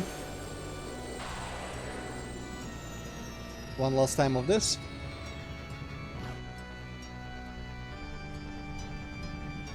Where is it, fucker?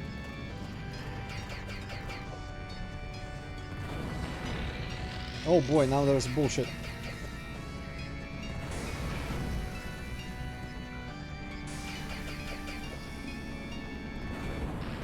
There's way too much fire here. Whoa, camera.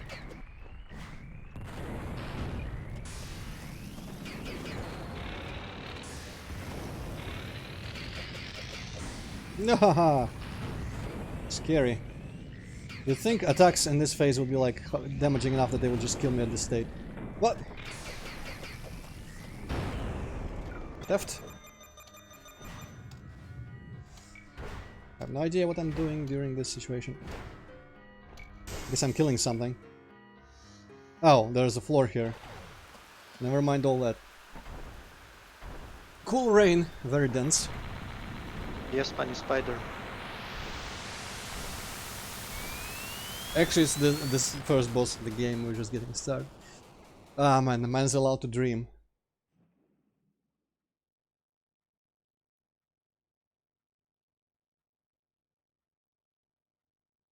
So wait.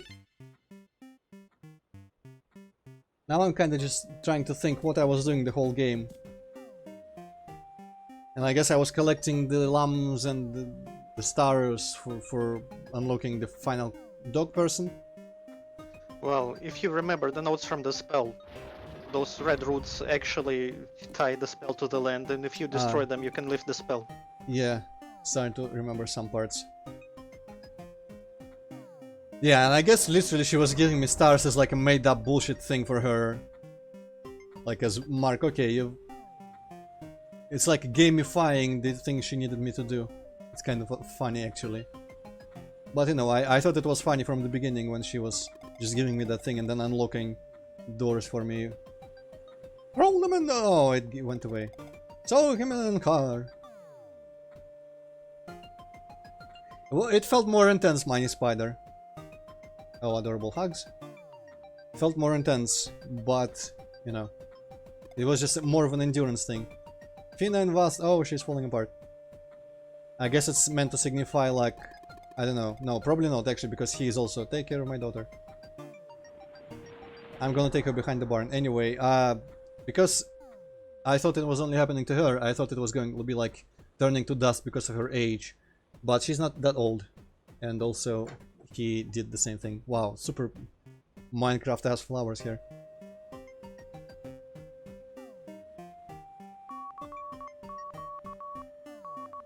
Okay, okay.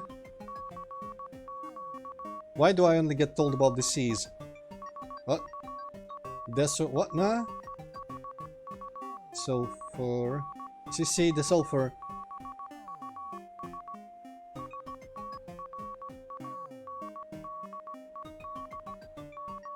What was the CCC? DE? I'm not sure. I'm gonna drink some tea now.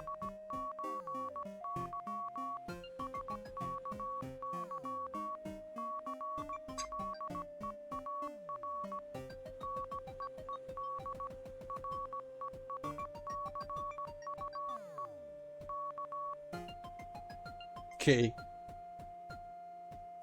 I need the rescue, okay?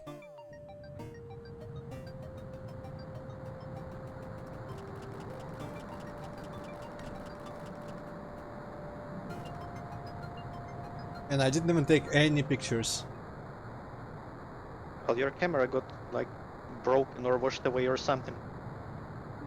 The flashlight broke your fall. That's Or- coming out of your paycheck. Oh shit. I can sell her into slavery though.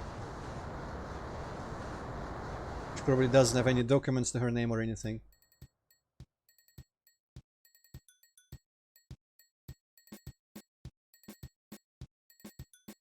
Oh, I kind of wanted to see, for how little I care about the characters and character designs, I kind of wanted my characters, like the crew, to react to...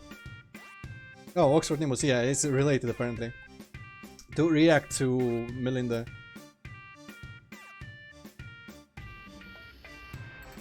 And now presenting, imagining people actually care about the names of all these OCs. The Surgeon! Is it? Are they all like backers or something, or... I think so. I guess that makes more sense than why they would actually like do the whole cast. RT.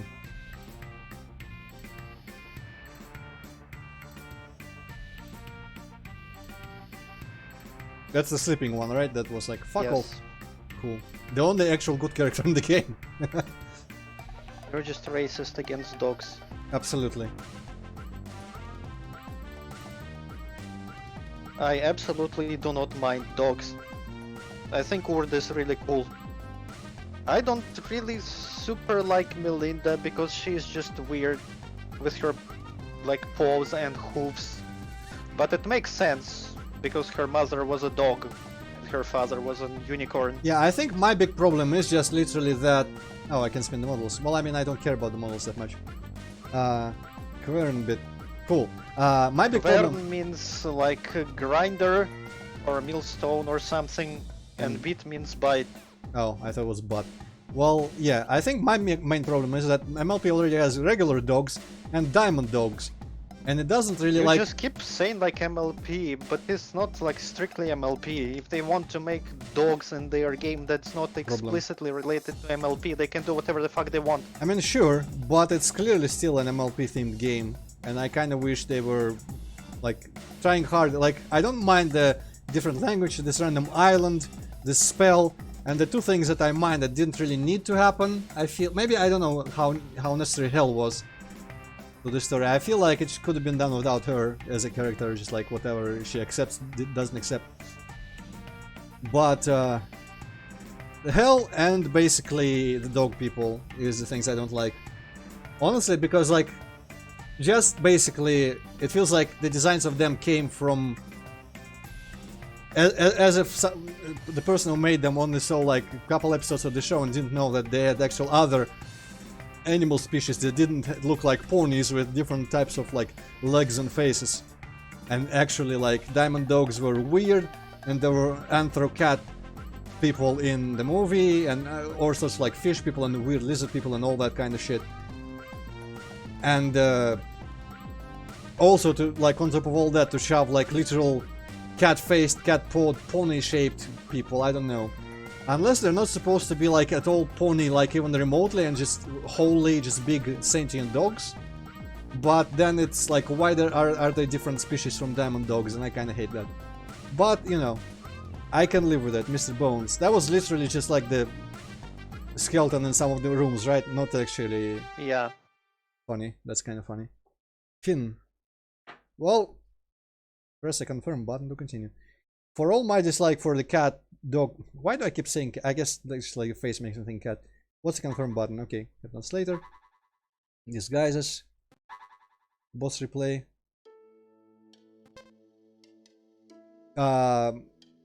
Talk to Melinda. Does it mean like New Game Plus or something? Or can I continue? Yes. Right? New Game Plus. Where is it? Or is it literally just me doing this and now it's New Game Plus? You can do the no intro thing. Yeah, that makes sense as well. I want to check the demo as well, for we didn't beat it last time. I want to see, especially since I think you said that I could spoil some little bits for myself if I played the demo early enough. Well, I mean, it's just like enemies. Well, I'm gonna play the demo and I'm gonna check the disguises.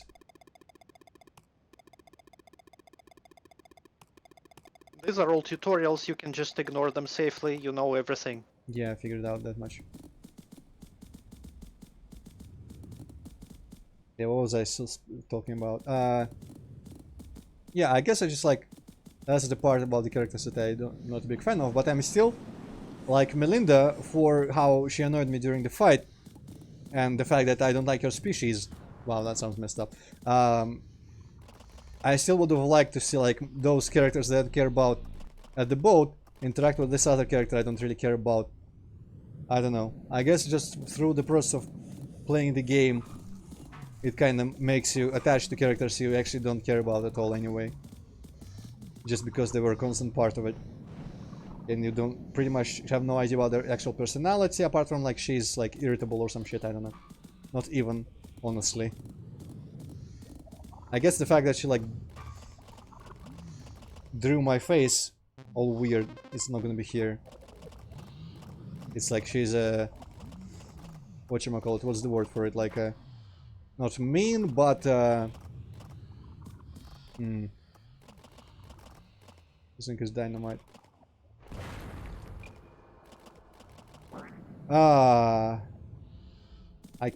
I'm just like blanking on what word I want to use for her.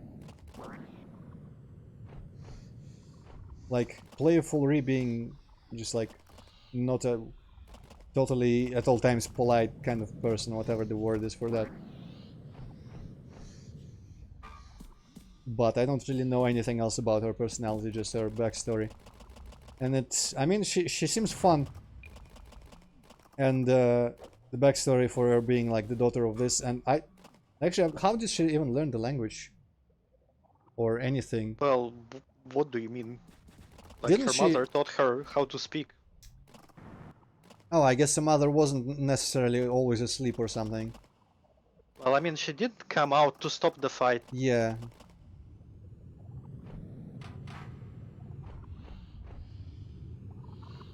Eh,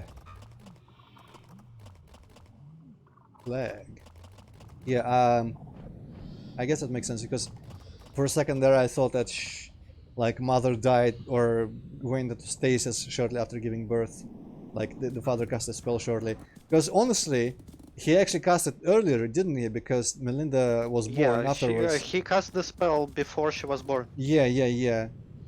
And I guess I figured for a second, I forgot that she came to stop the fight. And I figured for a second that, you know, the father was already whatever the hell, and the mother was just sleeping forever. I guess no, I guess she... That's why in my head dogs speak Norwegian, because Melinda only speaks Norwegian, and Alexander probably spoke English, but he couldn't teach her because, well, Hmm. because he became a monster, Makes like sense. literally everything else on the island. Hmm. For 10 years. Well, I mean, that's fair, but the Diamond Dogs were like in the first season. Also, they did replace the Rainbow Dash with a Griffin and then with a Hippogriff here, so they had time to adjust. Literally, I would have just replaced the cat. There is no reason they couldn't be just regular ponies, in my opinion. Why? But, you know, the fact that they didn't make them regular ponies in the first place means that, like, they actually wanted to do it. So they wouldn't have just like figured, yeah, you know what, now let's just replace it with ponies at the last second. But yeah, Dude, it's... just let people have their OCs. I hate OCs and I hate people who have OCs, fuck it. But no, I guess it's like, it's my little,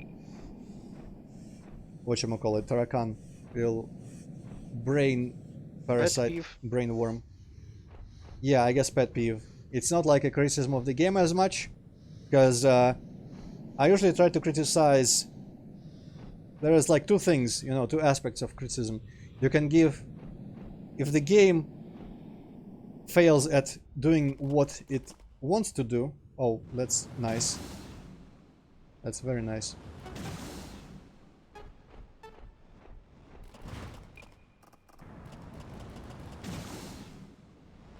Why? I think you just borked yourself completely.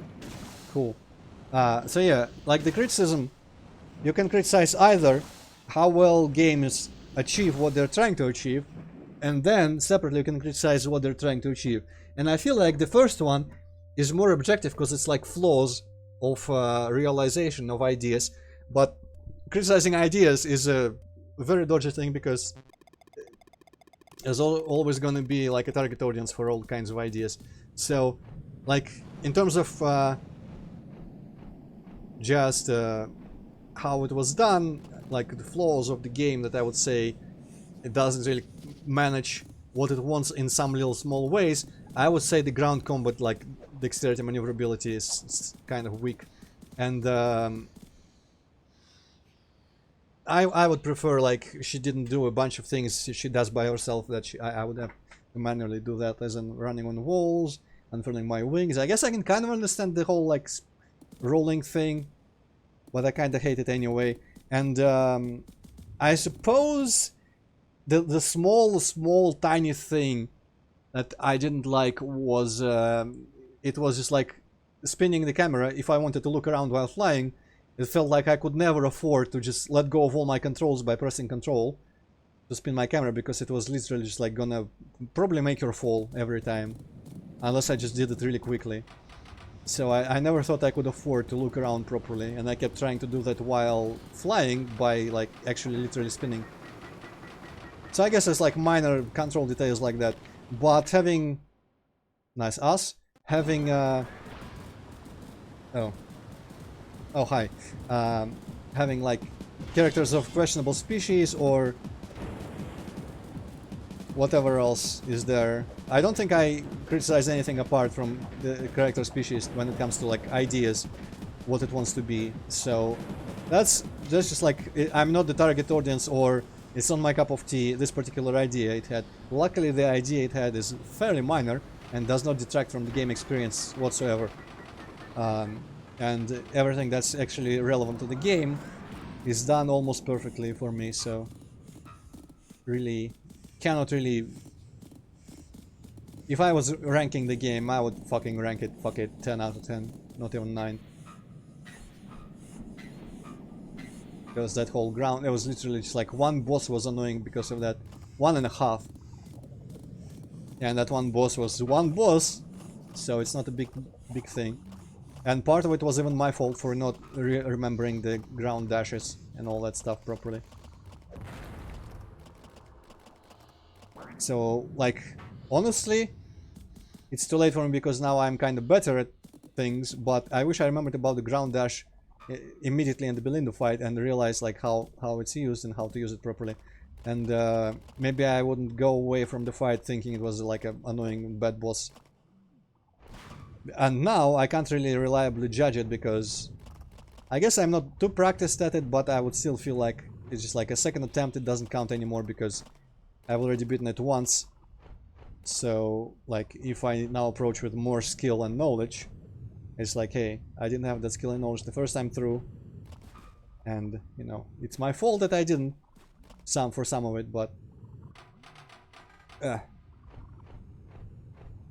for some of it it's just like, if I try to beat her again now with fully appreciating the ground dash and find her much easier than I thought, I'm not going to be able to judge if that was just because of the dash or if I just got better since fighting her the first time. That's what I'm trying to say.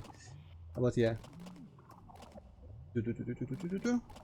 Well, Money Spider, you know, I am well known for hating actual cats. Nothing against hats.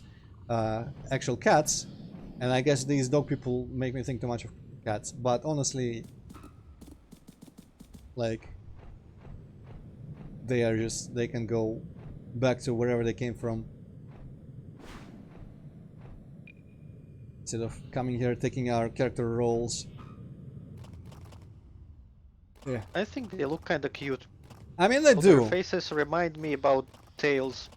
Yeah, the faces look cute. No arguing there. But I just like the concept annoys me, not the how they look. Literally, because there's like, it ends up being way too many dog species. It's kind of iffy that there are regular dogs and diamond dogs, but that's like Disney style, Pluto and Goofy type thing. But on top of that, How do you feel about Kirin? well, I mean, they're not some kind of animal. It's like slightly dragon pony, but you know, Kirin and hippogriffs are fine because they're kind of like pre-existing species. But having pony-sized, roughly pony-shaped dog people, in addition to already existing dog species, seems kind of redundant and dumb. That's just the only literal reason that I have against it. And also, it's just like one of those things where furries have ruined animal characters outside of Disney. So when I see characters that are more like furry animal type animal and not just like the already existing animals, I like think, that's a furry thing. They put it there Well, because of that's that. like, you only got yourself to blame for that. I got furries to blame. Furries ruin literally nothing. If you dislike something only because furries exist, that's like your problem, and that's you being dumb. And I mean, there's of course. nothing wrong with the thing you're disliking. Probably, but still. It's like one of those things where, you know, you've seen things done for shitty reasons, and now every time you see similar things done, you can't help but, like, in the back of your mind, be paranoid that they were done for the same shitty reasons and you dislike them for that. It's like how, like, fucking super hard progressives are ruining, like, gay characters and women characters. Now every time some people are like, oh, this must be like a forced diversity inclusion. There's no way that would have been naturally would have been that type of character. And like in the past, you used to never even think about it. And now that there have been like really badly, for bad reasons, just include, hey, let's make this beloved character a woman now, or I drank a little bit, I guess, and whatever. And now some people, and I understand that sentiment kind of, though I'm not quite that radicalized, but still, it's like I have to fight against that impression every time when there's one of those like characters that you would have super progressives just insist on including for representation's sake, and every time they are somewhere, there's like a little voice in your head. Oh, this was just like the virtue signal to appease the progressives, blah blah blah. And though like often it's not the case, very often, most often I would say it's not the case. And so for like anthropomorphic animals or just big animals like sentient animal characters, every time like obviously there have been like I've seen all of these like furry OCs and whatnot, and when you see those types of characters outside of the specifically like furry context, you still think also with all the like It's like people hated on Zootopia because of furries. That's the most retarded fucking thing ever. yeah, I get. Well, I mean that's still Pixar, Disney. They are allowed. They are exempt from this, in my opinion. But it's not like because maybe furries would like that, that I would hate something like that, or just like be kind of iffy about it. It's if it was made in the first place with that kind of like, oh, I want everything to be like a animal of this kind. I will make all my characters this kind of animal. I don't mind if it's made and then separately people with like fetishes like it. That's fine. But when something is made like all fetishistic, like I was like, ugh, I'd rather it wasn't.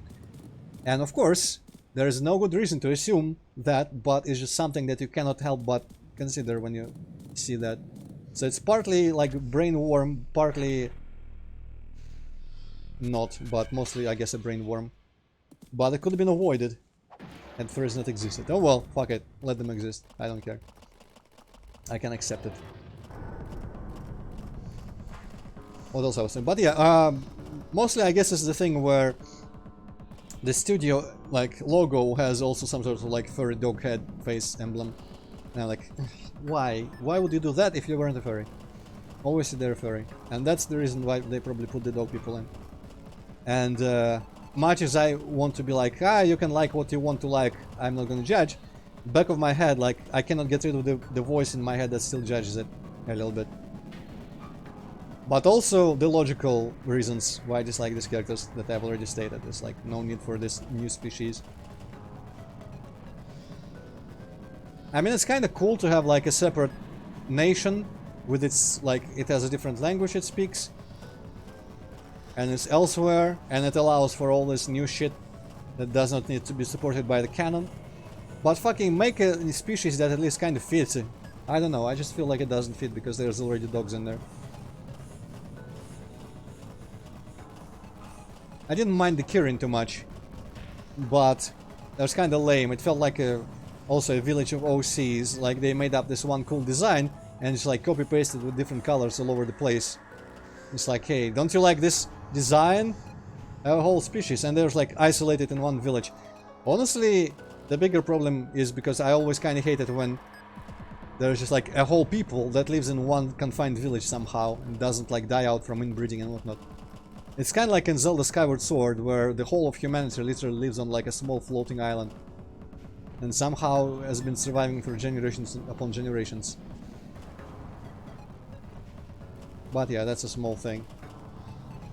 And I guess there's no reason to think that there are no Kirin elsewhere, but they didn't seem to be in contact with any other people. Oh shit, there's actual like acid here.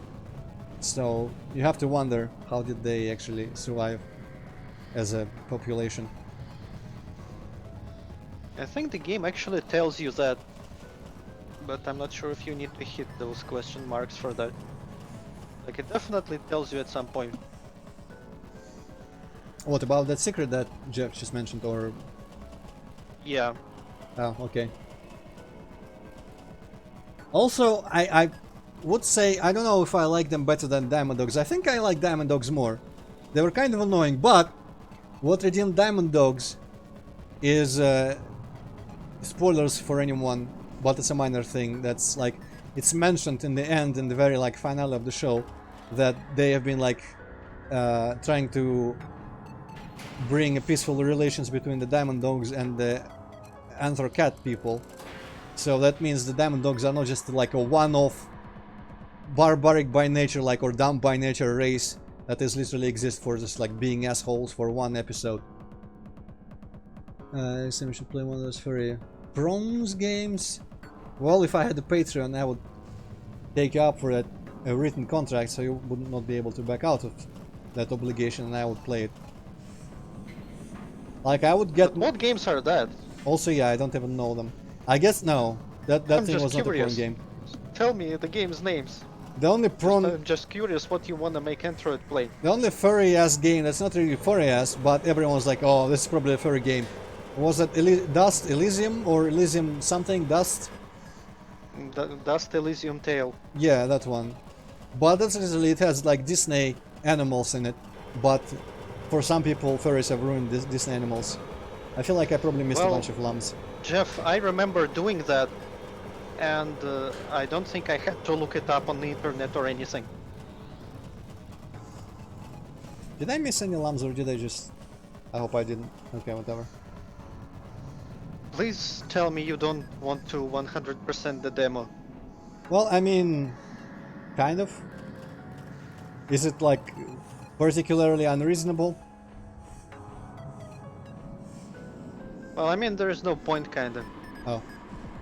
And besides, you're like half an hour overtime. Well, we did start 15 minutes late, but yeah, I guess. Not that I want you to stop like right now or anything, because I like this game and I don't mind watching more. But it just seems kinda silly to 100% the demo. Yeah, You well, do you. Do I get even... Oh, alright. I was hoping, like, if I didn't get an indication of how many I had left, that would mean I would just, like, collect and find how many I felt like. And then when I just, like, at the slightest inclination of, hey, I probably got everything, I wouldn't have the means to make sure, and I would just assume and leave. That's what I'm gonna do until I accidentally collect a map or something. Well, I think Corruption of Champions has some furries in it, but it's mostly like monster girls and all kinds of other weird, fucked up shit that probably nobody would ever want to see. Also, it's kind of hypocritical, I guess, for me, because when you think about it, there's lots of times in games and other media when people include... Wait, what? Did I just turn around or something? Because I feel like this is the beginning. When people include like specific character designs for the reason of horniness. And usually it's just like women wearing really scantily clad clothes and all that stuff. Which I never mind, unless it's just really silly and stupid in universe. Doesn't make any sense. But more often than not there's some like weak justification hand waved, and that's good enough for me.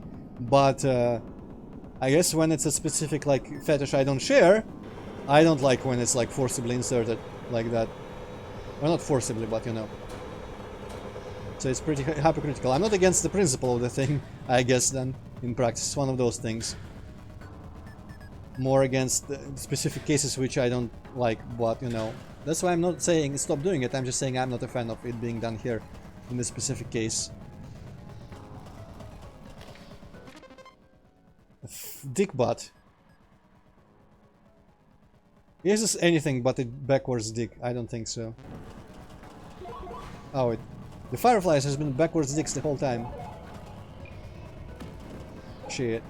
Well, I don't know, Antroid, if your dick looks like that, maybe you should see a doctor. Yeah. I mean the general shape, man. Yeah. It's like stylized, of course, but big black dick.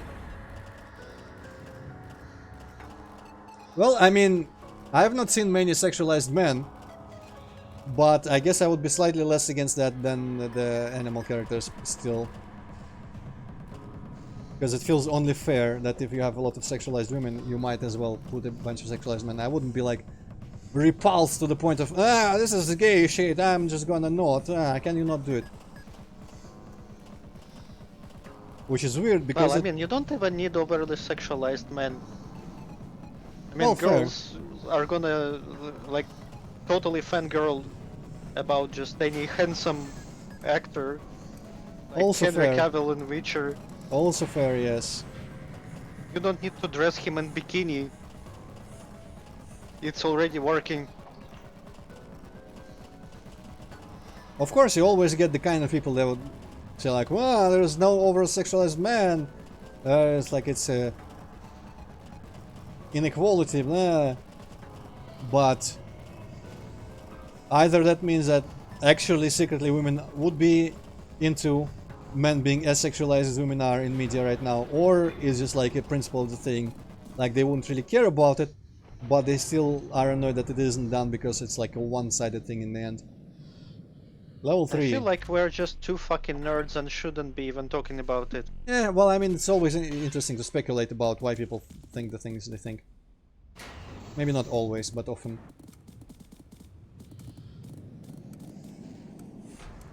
No, what? Stop rolling, you actual retard. See, this is why I hate her rolling. Like, if it was a normal game, I would just immediately be able to turn around after hitting that wall, and I will just make a jump, but no, we have to have fucking physics and realistic reactions to slamming your face into some bullshit. Ugh. Yeah, okay, I think I hit this thing. Or it just reopened because I was inside there, I don't know. Oh yeah, what a weird art style, by the way. I looked at the pixelated door and at the not pixelated cave floor. Literally a mix between like little bits of Quake in a Tonic Trouble style overall looking game.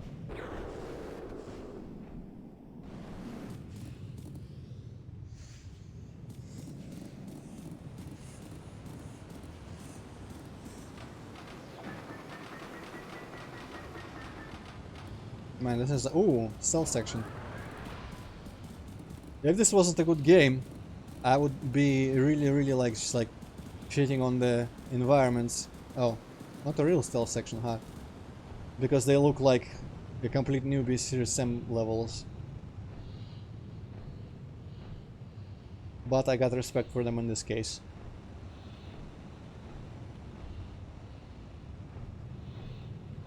Well, yeah, that's fair enough, Money Spider. I would probably not, because I also hate a lot of that in Dark Souls, where it's like, hey, the character cannot stop drinking this bottle until he finishes, because that's the element of tactics, only drink when you have time for it. I like, fuck off with your fucking gameplay tactics. I should be able to put the bottle down. I'm fine with the bottle being wasted on that without healing me. I just want to be able to dodge something if I've started drinking when I shouldn't have. I feel like that would be even a gameplay element that would just make it more fun. Like cancelling animations and whatnot. Just extra dynamic element. That was level 3. Did I do 2 levels before? I feel like I only did level 1 or level 2 or something, and then level 3 immediately. Well, level 1 was where you fought the 1-bit or whatever those are called. Level 2 was with the cave. So at level 1 was And just that like a was level 3. little fight room. I think so, yeah. Interesting. Alright, well, let's go to the last one. I guess I just trying to loop through these for like mountains with the levels in them. That's the overall structure. Oh. Wait. I'm missing a thingy. Maybe this tells me about it. Ball. Oh, it just tells me, hey, you cannot. Jeff says you missed the page in stealth room. Oh. Interesting. Thank you. I'm gonna go check.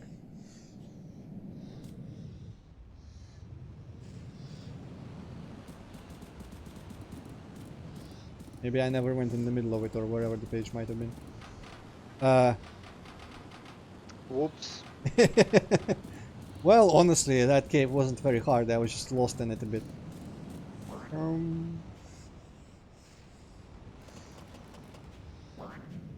Also, Jeff, I don't particularly remember. I don't think I've seen you in my anything before. Did you come because you saw I was doing this game? Did you like find my streams because of the game or something? How did you arrive? Or were you watching regularly anyway and just never come? Or did I just forget about your existence? Because that's also possible.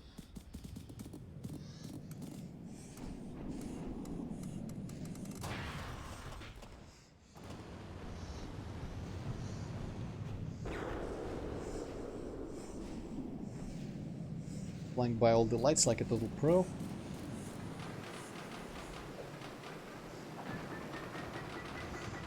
Oh. What?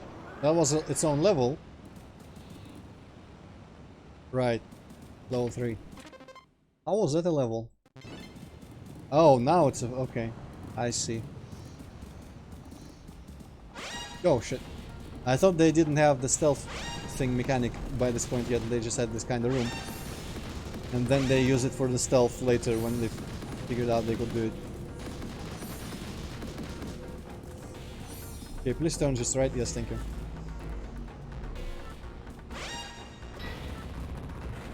Lol.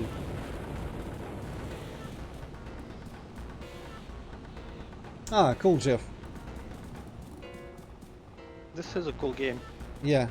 And I guess if you saw the first stream, you must also know about horse game, because I plugged that really hard in there. I was about to ask, have you heard of horse game? But you must have by this point. Just gotta wait 10 years till horse game is finished. Yeah. The funny part is that I accidentally thought of a story for the sequel. Now I can't stop thinking about that, so really need to make the game fast.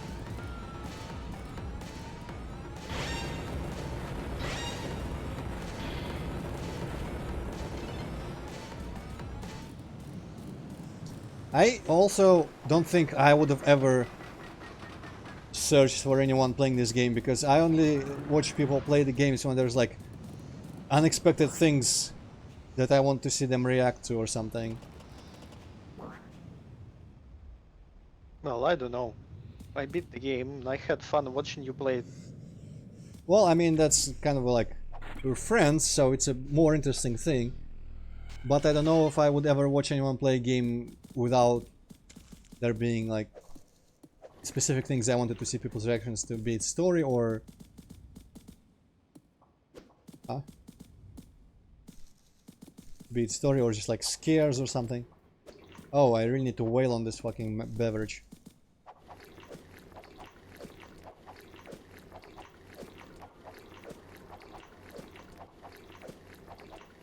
Well, Jeff, go play the new one that I showed in the first stream and come to our Discord afterwards.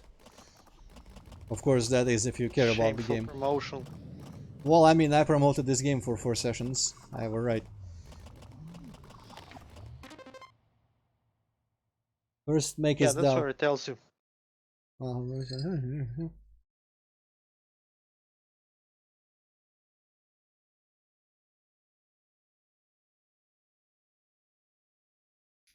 Okay, I'm gonna 1.5 anti-clockwise or whatever. I'm gonna try it next time.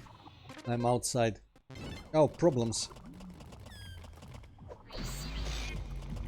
So are the... I'm guessing, since it's like a weapons thing, the enemies are somehow based... Maybe there were like workers here or something? I kinda think that... Well, that's what I believe. I don't think the game tells you. But I believe just every resident of the island just got turned into monster. Yeah, that's what And I those figured. like 1-bit, 2-bit guys and Wakeful, I think those were like workers in the factory. And they just got turned into monsters. Those like Firefly thingies, they do seem like weapon research things. No, that's And just also like... gun legs and those like other stealth guys. The Firefly monsters are like, obviously everyone's dicks getting turned into monsters. Because we didn't see any dicks on anyone else. They had to go somewhere. But was there really that many cats on here? Yeah, that's the thing I don't really understand. But oh well. It could be one of those Silent Hill things where it's just like the template for the monster was based on something, but then it just made like 100 of them. Well, there is that painting with Alexander and cat. Maybe he just really fucking loved cats. Populated the island with like Bad hundreds cats. of cats. Only he liked something better than cats. Oh well. I would have to fight that thing, whatever it would have been, and I would rather fight cats than anything. I'm kind of expecting her to be the end or something. I'm gonna go do the secret. It's not gonna kick you out. Okay, good.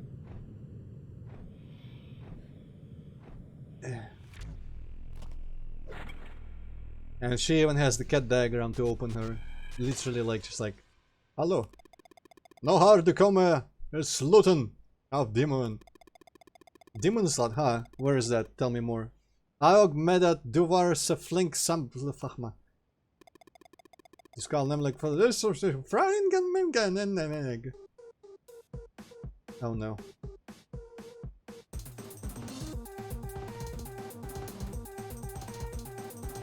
Now I see what you mean about the geometry being there without the texture. It wasn't quite as visible on my character. Ugh. Also that's a pretty big clue about the furriness of the furry origin of these specific characters. I could have lived my life without seeing that, honestly. You've been seeing that on Sulphur throughout the entire game. Not really, like it's always covered by the tail, or most of the time. Also, for some, I don't know, just like less visible lighting wise or something. I don't know, I feel like it's more visible on her. Melinda is dark and you can't really see the shadow. I don't know. But you can see on Sulphur. During that whole dance, I definitely saw it more seconds than I saw it on Sulphur the whole game.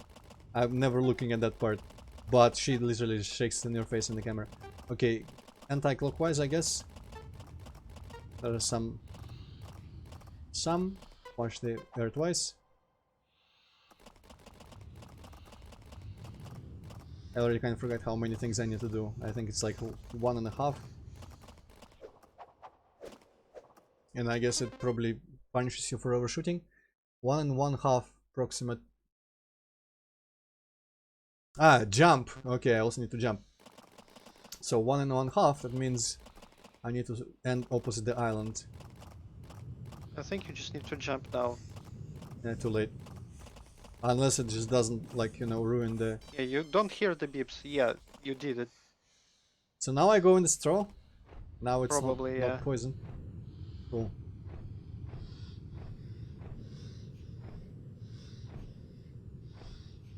Darth Vader fucking breathing in the middle.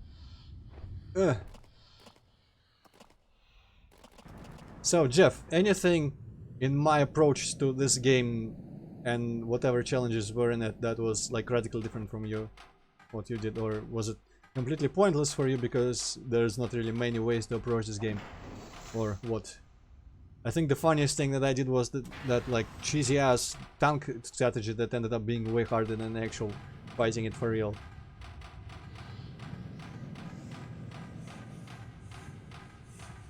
And I guess with Hippocat didn't really find the how to fight the flying boss while not flying, but it ended up being not very useful for me either because it was more reliable to fight it in the air anyway.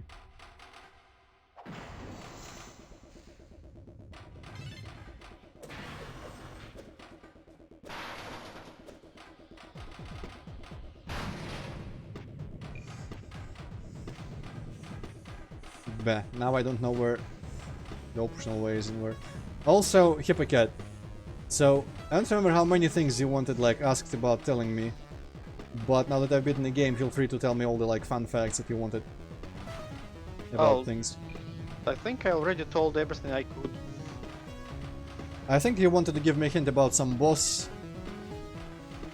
Or two bosses or something. Well, I mean, you beat the bosses, so it's kind of irrelevant. Well, I mean, it would be interesting to know if there were, like, any ways well, like when you were fighting Alexander, I just wanted to tell you that you could bug him when he's doing the small laser thing. Ah. Hmm. Because he always does it, well, maybe not always, but very often after the bombs. Yeah. And if you can see him jumping away, you can just quickly fly behind him and just bug him. Is that the other way down here, literally just like the other way that above was available above, because... Probably. That's weird, but alright. Also, if you recognize this, I think this is pretty much Luftpumpe level. I'm like, kind of, that's the pipe, but not that much.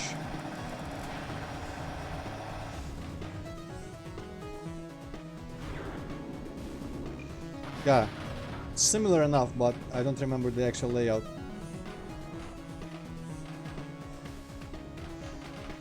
Mesh with the hardware smooth of flying and colliding into walls. Yeah, that makes sense. Ooh.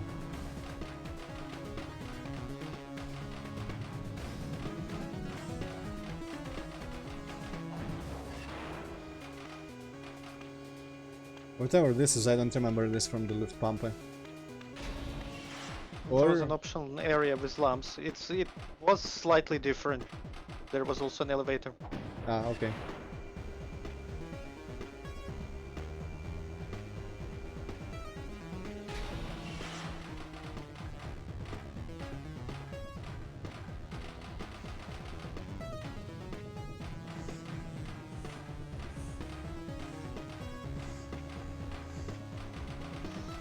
Ah, whatever. I don't need to like explore all the passageways here, figure out things. Now this is familiar. Was this in the same level as well, the mushroom farm? Yeah, I think so. Cool.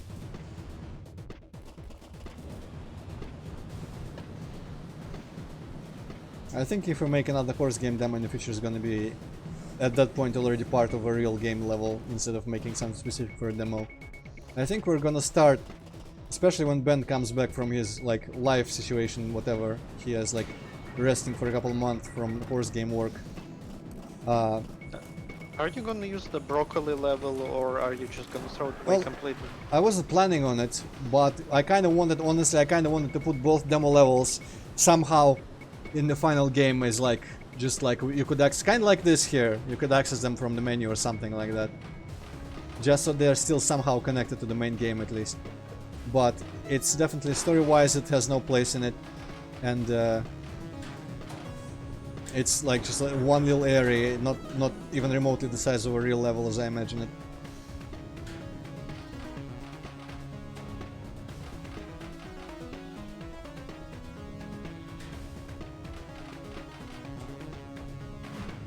Also, much as I liked, and some people expressed that they like the theme of like this mix of Italian and Arabic environment, I feel like I wouldn't actually have been able to do anything more with it than I've already done for that environment. I could do some like more specifically Italian inspired or Arabic inspired environments, but I wouldn't be able to make them like fuse together in a meaningful way any better. And so it would just feel like an arbitrary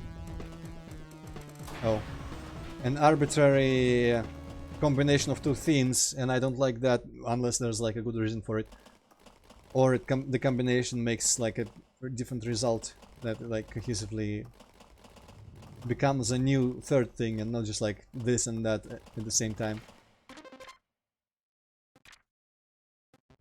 Ah, well, I don't care about that. Cursed images. That's a beard, okay. Magneto. Oat. It's kind of funny. Hey! I should have done this before talking to freaking what's her face, Melinda. How do I escape now? Hello. I want to leave, yes. Can I talk to her again? Let's see. But can you handle the dance again? I'm gonna just drink tea and finish my... what's it called? I already forgot. Buckwheat, there we go. Hello. I reckon you've come back to see my incredible dance once more. I mean, not really, but... yeah, I wish I had it here first time to see what she said. I will, of course, allow this. I don't really remember. I think she says like something like, "Oh, you played through the demo, good job, now you get reward the dance." Kinda like that. Let's go check out the disguises, and then I guess we'll have exhausted what this game has. Escape. Oh, right. You still have to do the tutorial though.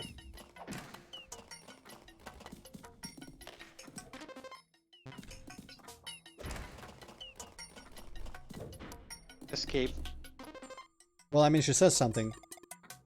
Oh, what? Where's my translator? I should have... You have to... I should have enabled like- it. Yeah.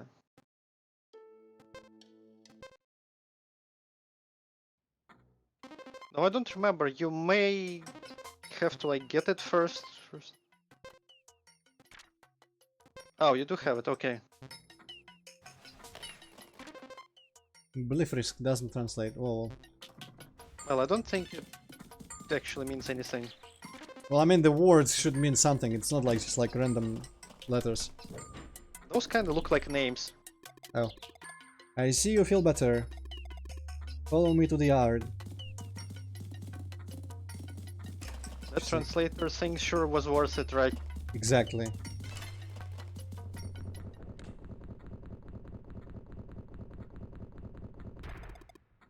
Put this on. Huh? Can't you understand me? Oh, I guess she doesn't really realize there are other languages.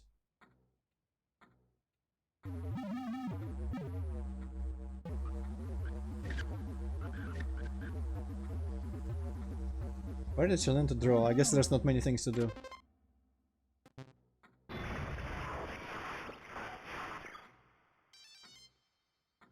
But yeah, as I was saying, might as well get well card. Yeah, it could be ravishing.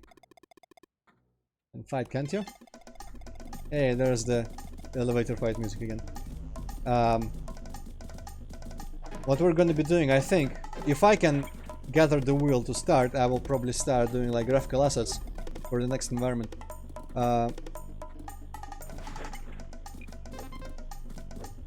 And when Ben comes, we're gonna refine further some of our mechanics, and I should be paying attention to what it expects from me. Well, that's completely useless. I guess I could have done that during whichever boss fight it was where I was complaining about not being able to dodge after starting an attack. I think it might have been just her. But yeah, we'll have to figure out like how our combat will work, how our enemies will work. Heavy attack, okay. In big levels, we're not locked in arenas.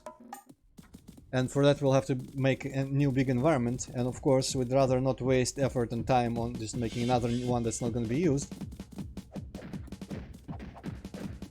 So we're just going to pick a random environment from the game that's going to be in the game itself and just work on that one. And I have a job for you. And I'd pick something that's not like critical to make just right, so I could experiment with it a little bit, then just put whatever ends up being in the real game. Maybe like buy the real game, rearrange the enemies and just make something more or meaningful out of it, but the actual environment's probably going to be, and when that works, when we have that environment and we understand that all of the shit that we were refining works in there, including fights with or just like enemy setups in big levels, and how to make them reasonable to need to fight, not just run past everything and all that kind of shit. You're right, Jeff. It literally means get well. Gonna release that anyway, yeah. Take care of take one of these, not take care. And this here.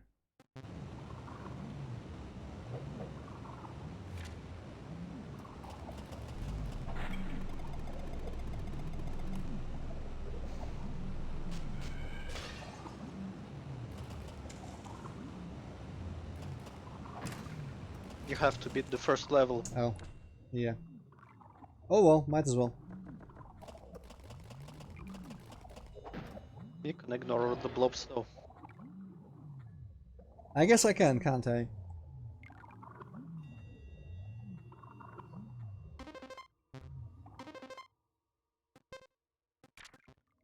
Oh, where's my Melinda summon though? Do I have to? Probably have to get it from her at the library. Oh. Why would it give me the translator but not the summon if it's the same kind of thing that she just gives you? Or maybe maybe I need to collect all the llams again. Well, that would be stupid because it's just kinda useless in the end of the game. And you get it for the boss fight anyway. Yeah. So if you cannot have it at the beginning of New Game Plus, then it kinda makes no sense to have it at all. Like, what else there is to do when you have 500 blobs already? Eh. Nothing. Just beat the game. If the time trial mode was in this game, I guess that would have made a little bit of sense, but also not, because it would be kind of like cheating in time trial.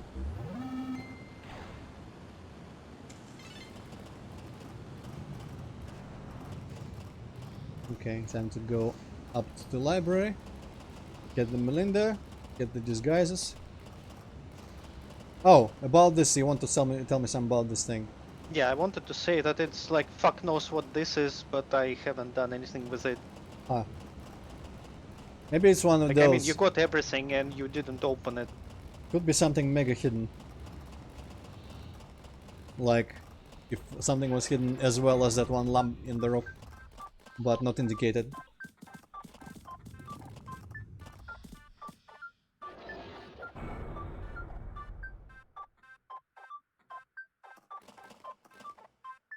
So, did she set up the whole progression in this environment with the like star emblems and make all the stars in case someone eventually came?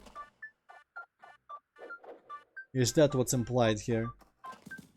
Probably. That's kind of hilarious as well.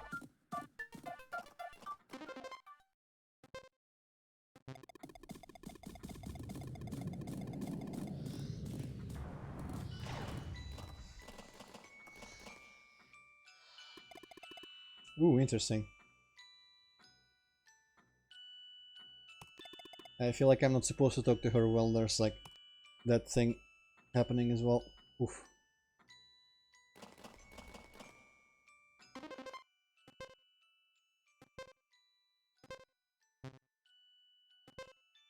There we go. OBS, is it gonna keep catching? Yes, okay. Shop, huh? I want a blob.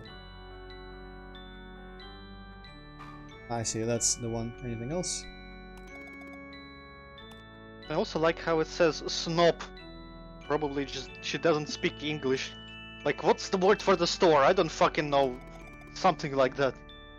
Ah, I thought it was like something typo in the actual text, but yeah, that makes sense.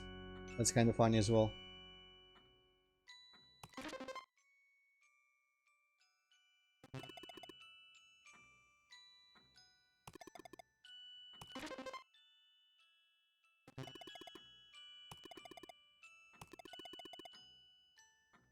Oh, it's just skins as in like other characters, not variations of her.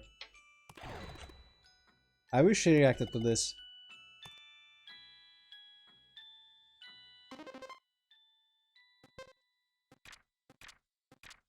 Yes, you can. Uh,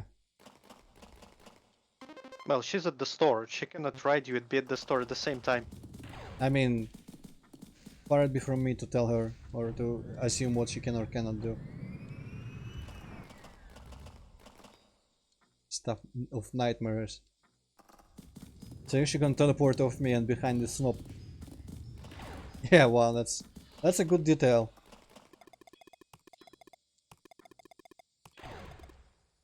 Okay, that's the guy. That's the mother.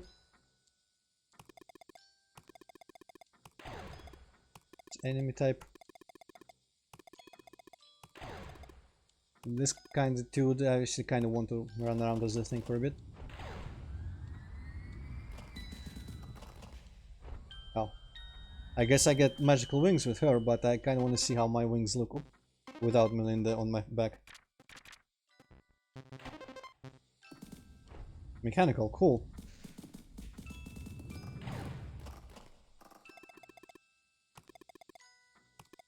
Also, why is it in the random side? I guess it's like, depending on where she is in the screen, it puts in the empty part. Interesting. Oh, it's this guy. Oh, next page every time. This fucker, I don't even remember who he was. The cook, maybe? Yes.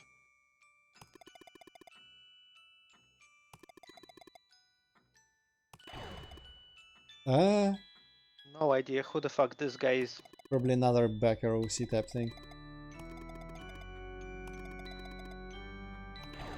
Oh, that's the one good character in the game.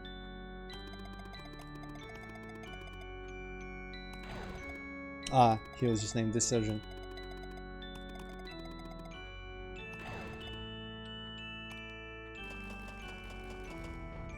Ah, it's the same wings. Weak!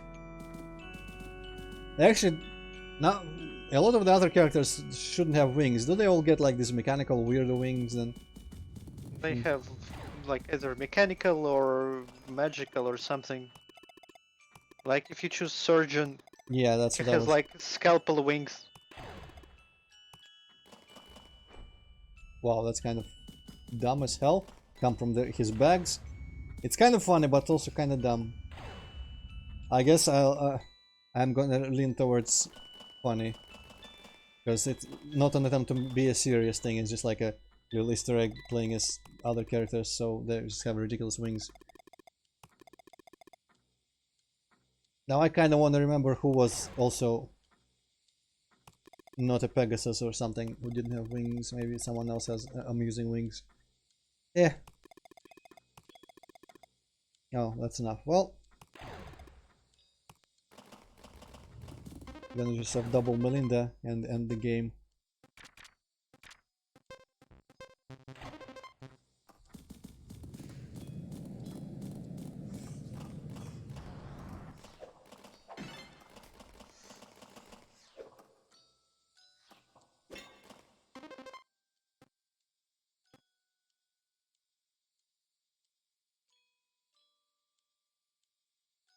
Alright, well, I don't know how soon I will replay the game. Definitely not gonna stream it again, but I'm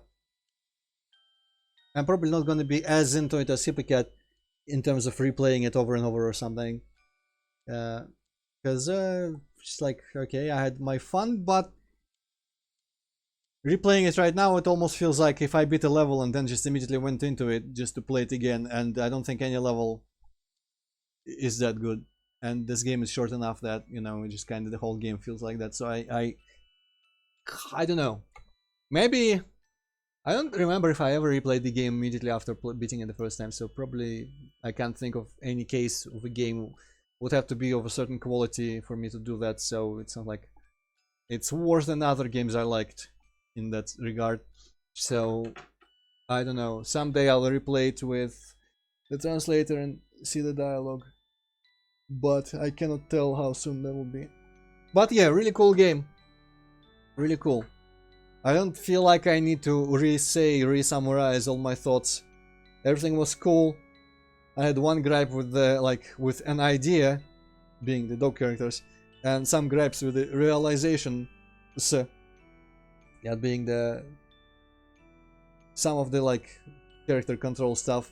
But overall, really enjoyed it, and it deserves definitely to be more recognized than it is, because a lot of people just don't know it exists or don't care, which is a shame.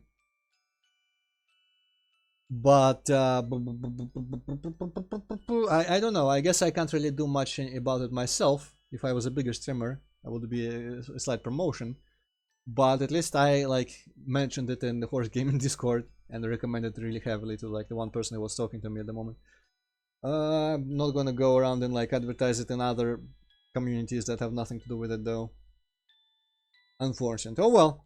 Still really enjoyed it, and it was definitely one of the better games I've been streaming recently. Maybe just the freshness and the fact that for once it was a game I hadn't played before. And I remembered actually how it felt to be excited about a game I'm in the process of playing. That's kind of a great thing, because that feeling has been mostly lost with age and I don't know, something. But it's part nostalgia, part the fact it's an MLP fan game, or just a fan game that makes it a bit more exciting and stand out from the sea of 1,000 games that I could be playing and am not. I always wish, I always need or want things to have a specific reason for me to play them, or if it's music, listen to them or something. It's there's thousands of games, but I have no reason to play any particular one of them. But it's having a limited selection of games on a console, or when you're young, every single game there feels more special for it. So it's I wish I had criteria, very strict criteria for what I would play. And it's like playing Doom on the Switch. despite having all these custom Doom levels that I have access to on the computer. On the Switch, I'm playing master levels, which are considered kind of bleh. I'm playing No Rest for the Living, which I didn't care particularly for the first time I played it on PC. And I'm enjoying it far more, and it feels more special every time because it's like a part of a very limited selection of things you can play there on the Switch. So it's kind of one of those things. I imagine it's part of it. This game has a special connection, of course. But it's also on its own a pretty competently made game, very well designed. Even though like it doesn't feel like it's very ambitious because it's literally just like low poly simple caves. But it is nostalgic. I don't need anything better in terms of that to enjoy a game. And what it wants to do, it mostly like 99% it does exceptionally well. So definitely really happy with it and impressed. And I hope Horse Game can live up to this kind of quality as well. We'll try to iron out all our mechanics when Ben comes back. And then we'll just have to rely on like me making the levels well enough. No pressure or anything. But, you know, that's a different story. So, thank you all for watching. Thank you, Jeff, for coming in. Just, I guess, on the basis of this game, but for staying and, you know, interacting and all that. Yeah, play the new Horse Game demo. And everyone else, play this game. But for now, that's it. Next weekend, Paper Mario. After that, I don't even know. Maybe some Doom, maybe Shadow Man, but too early to talk about it. For now, goodbye.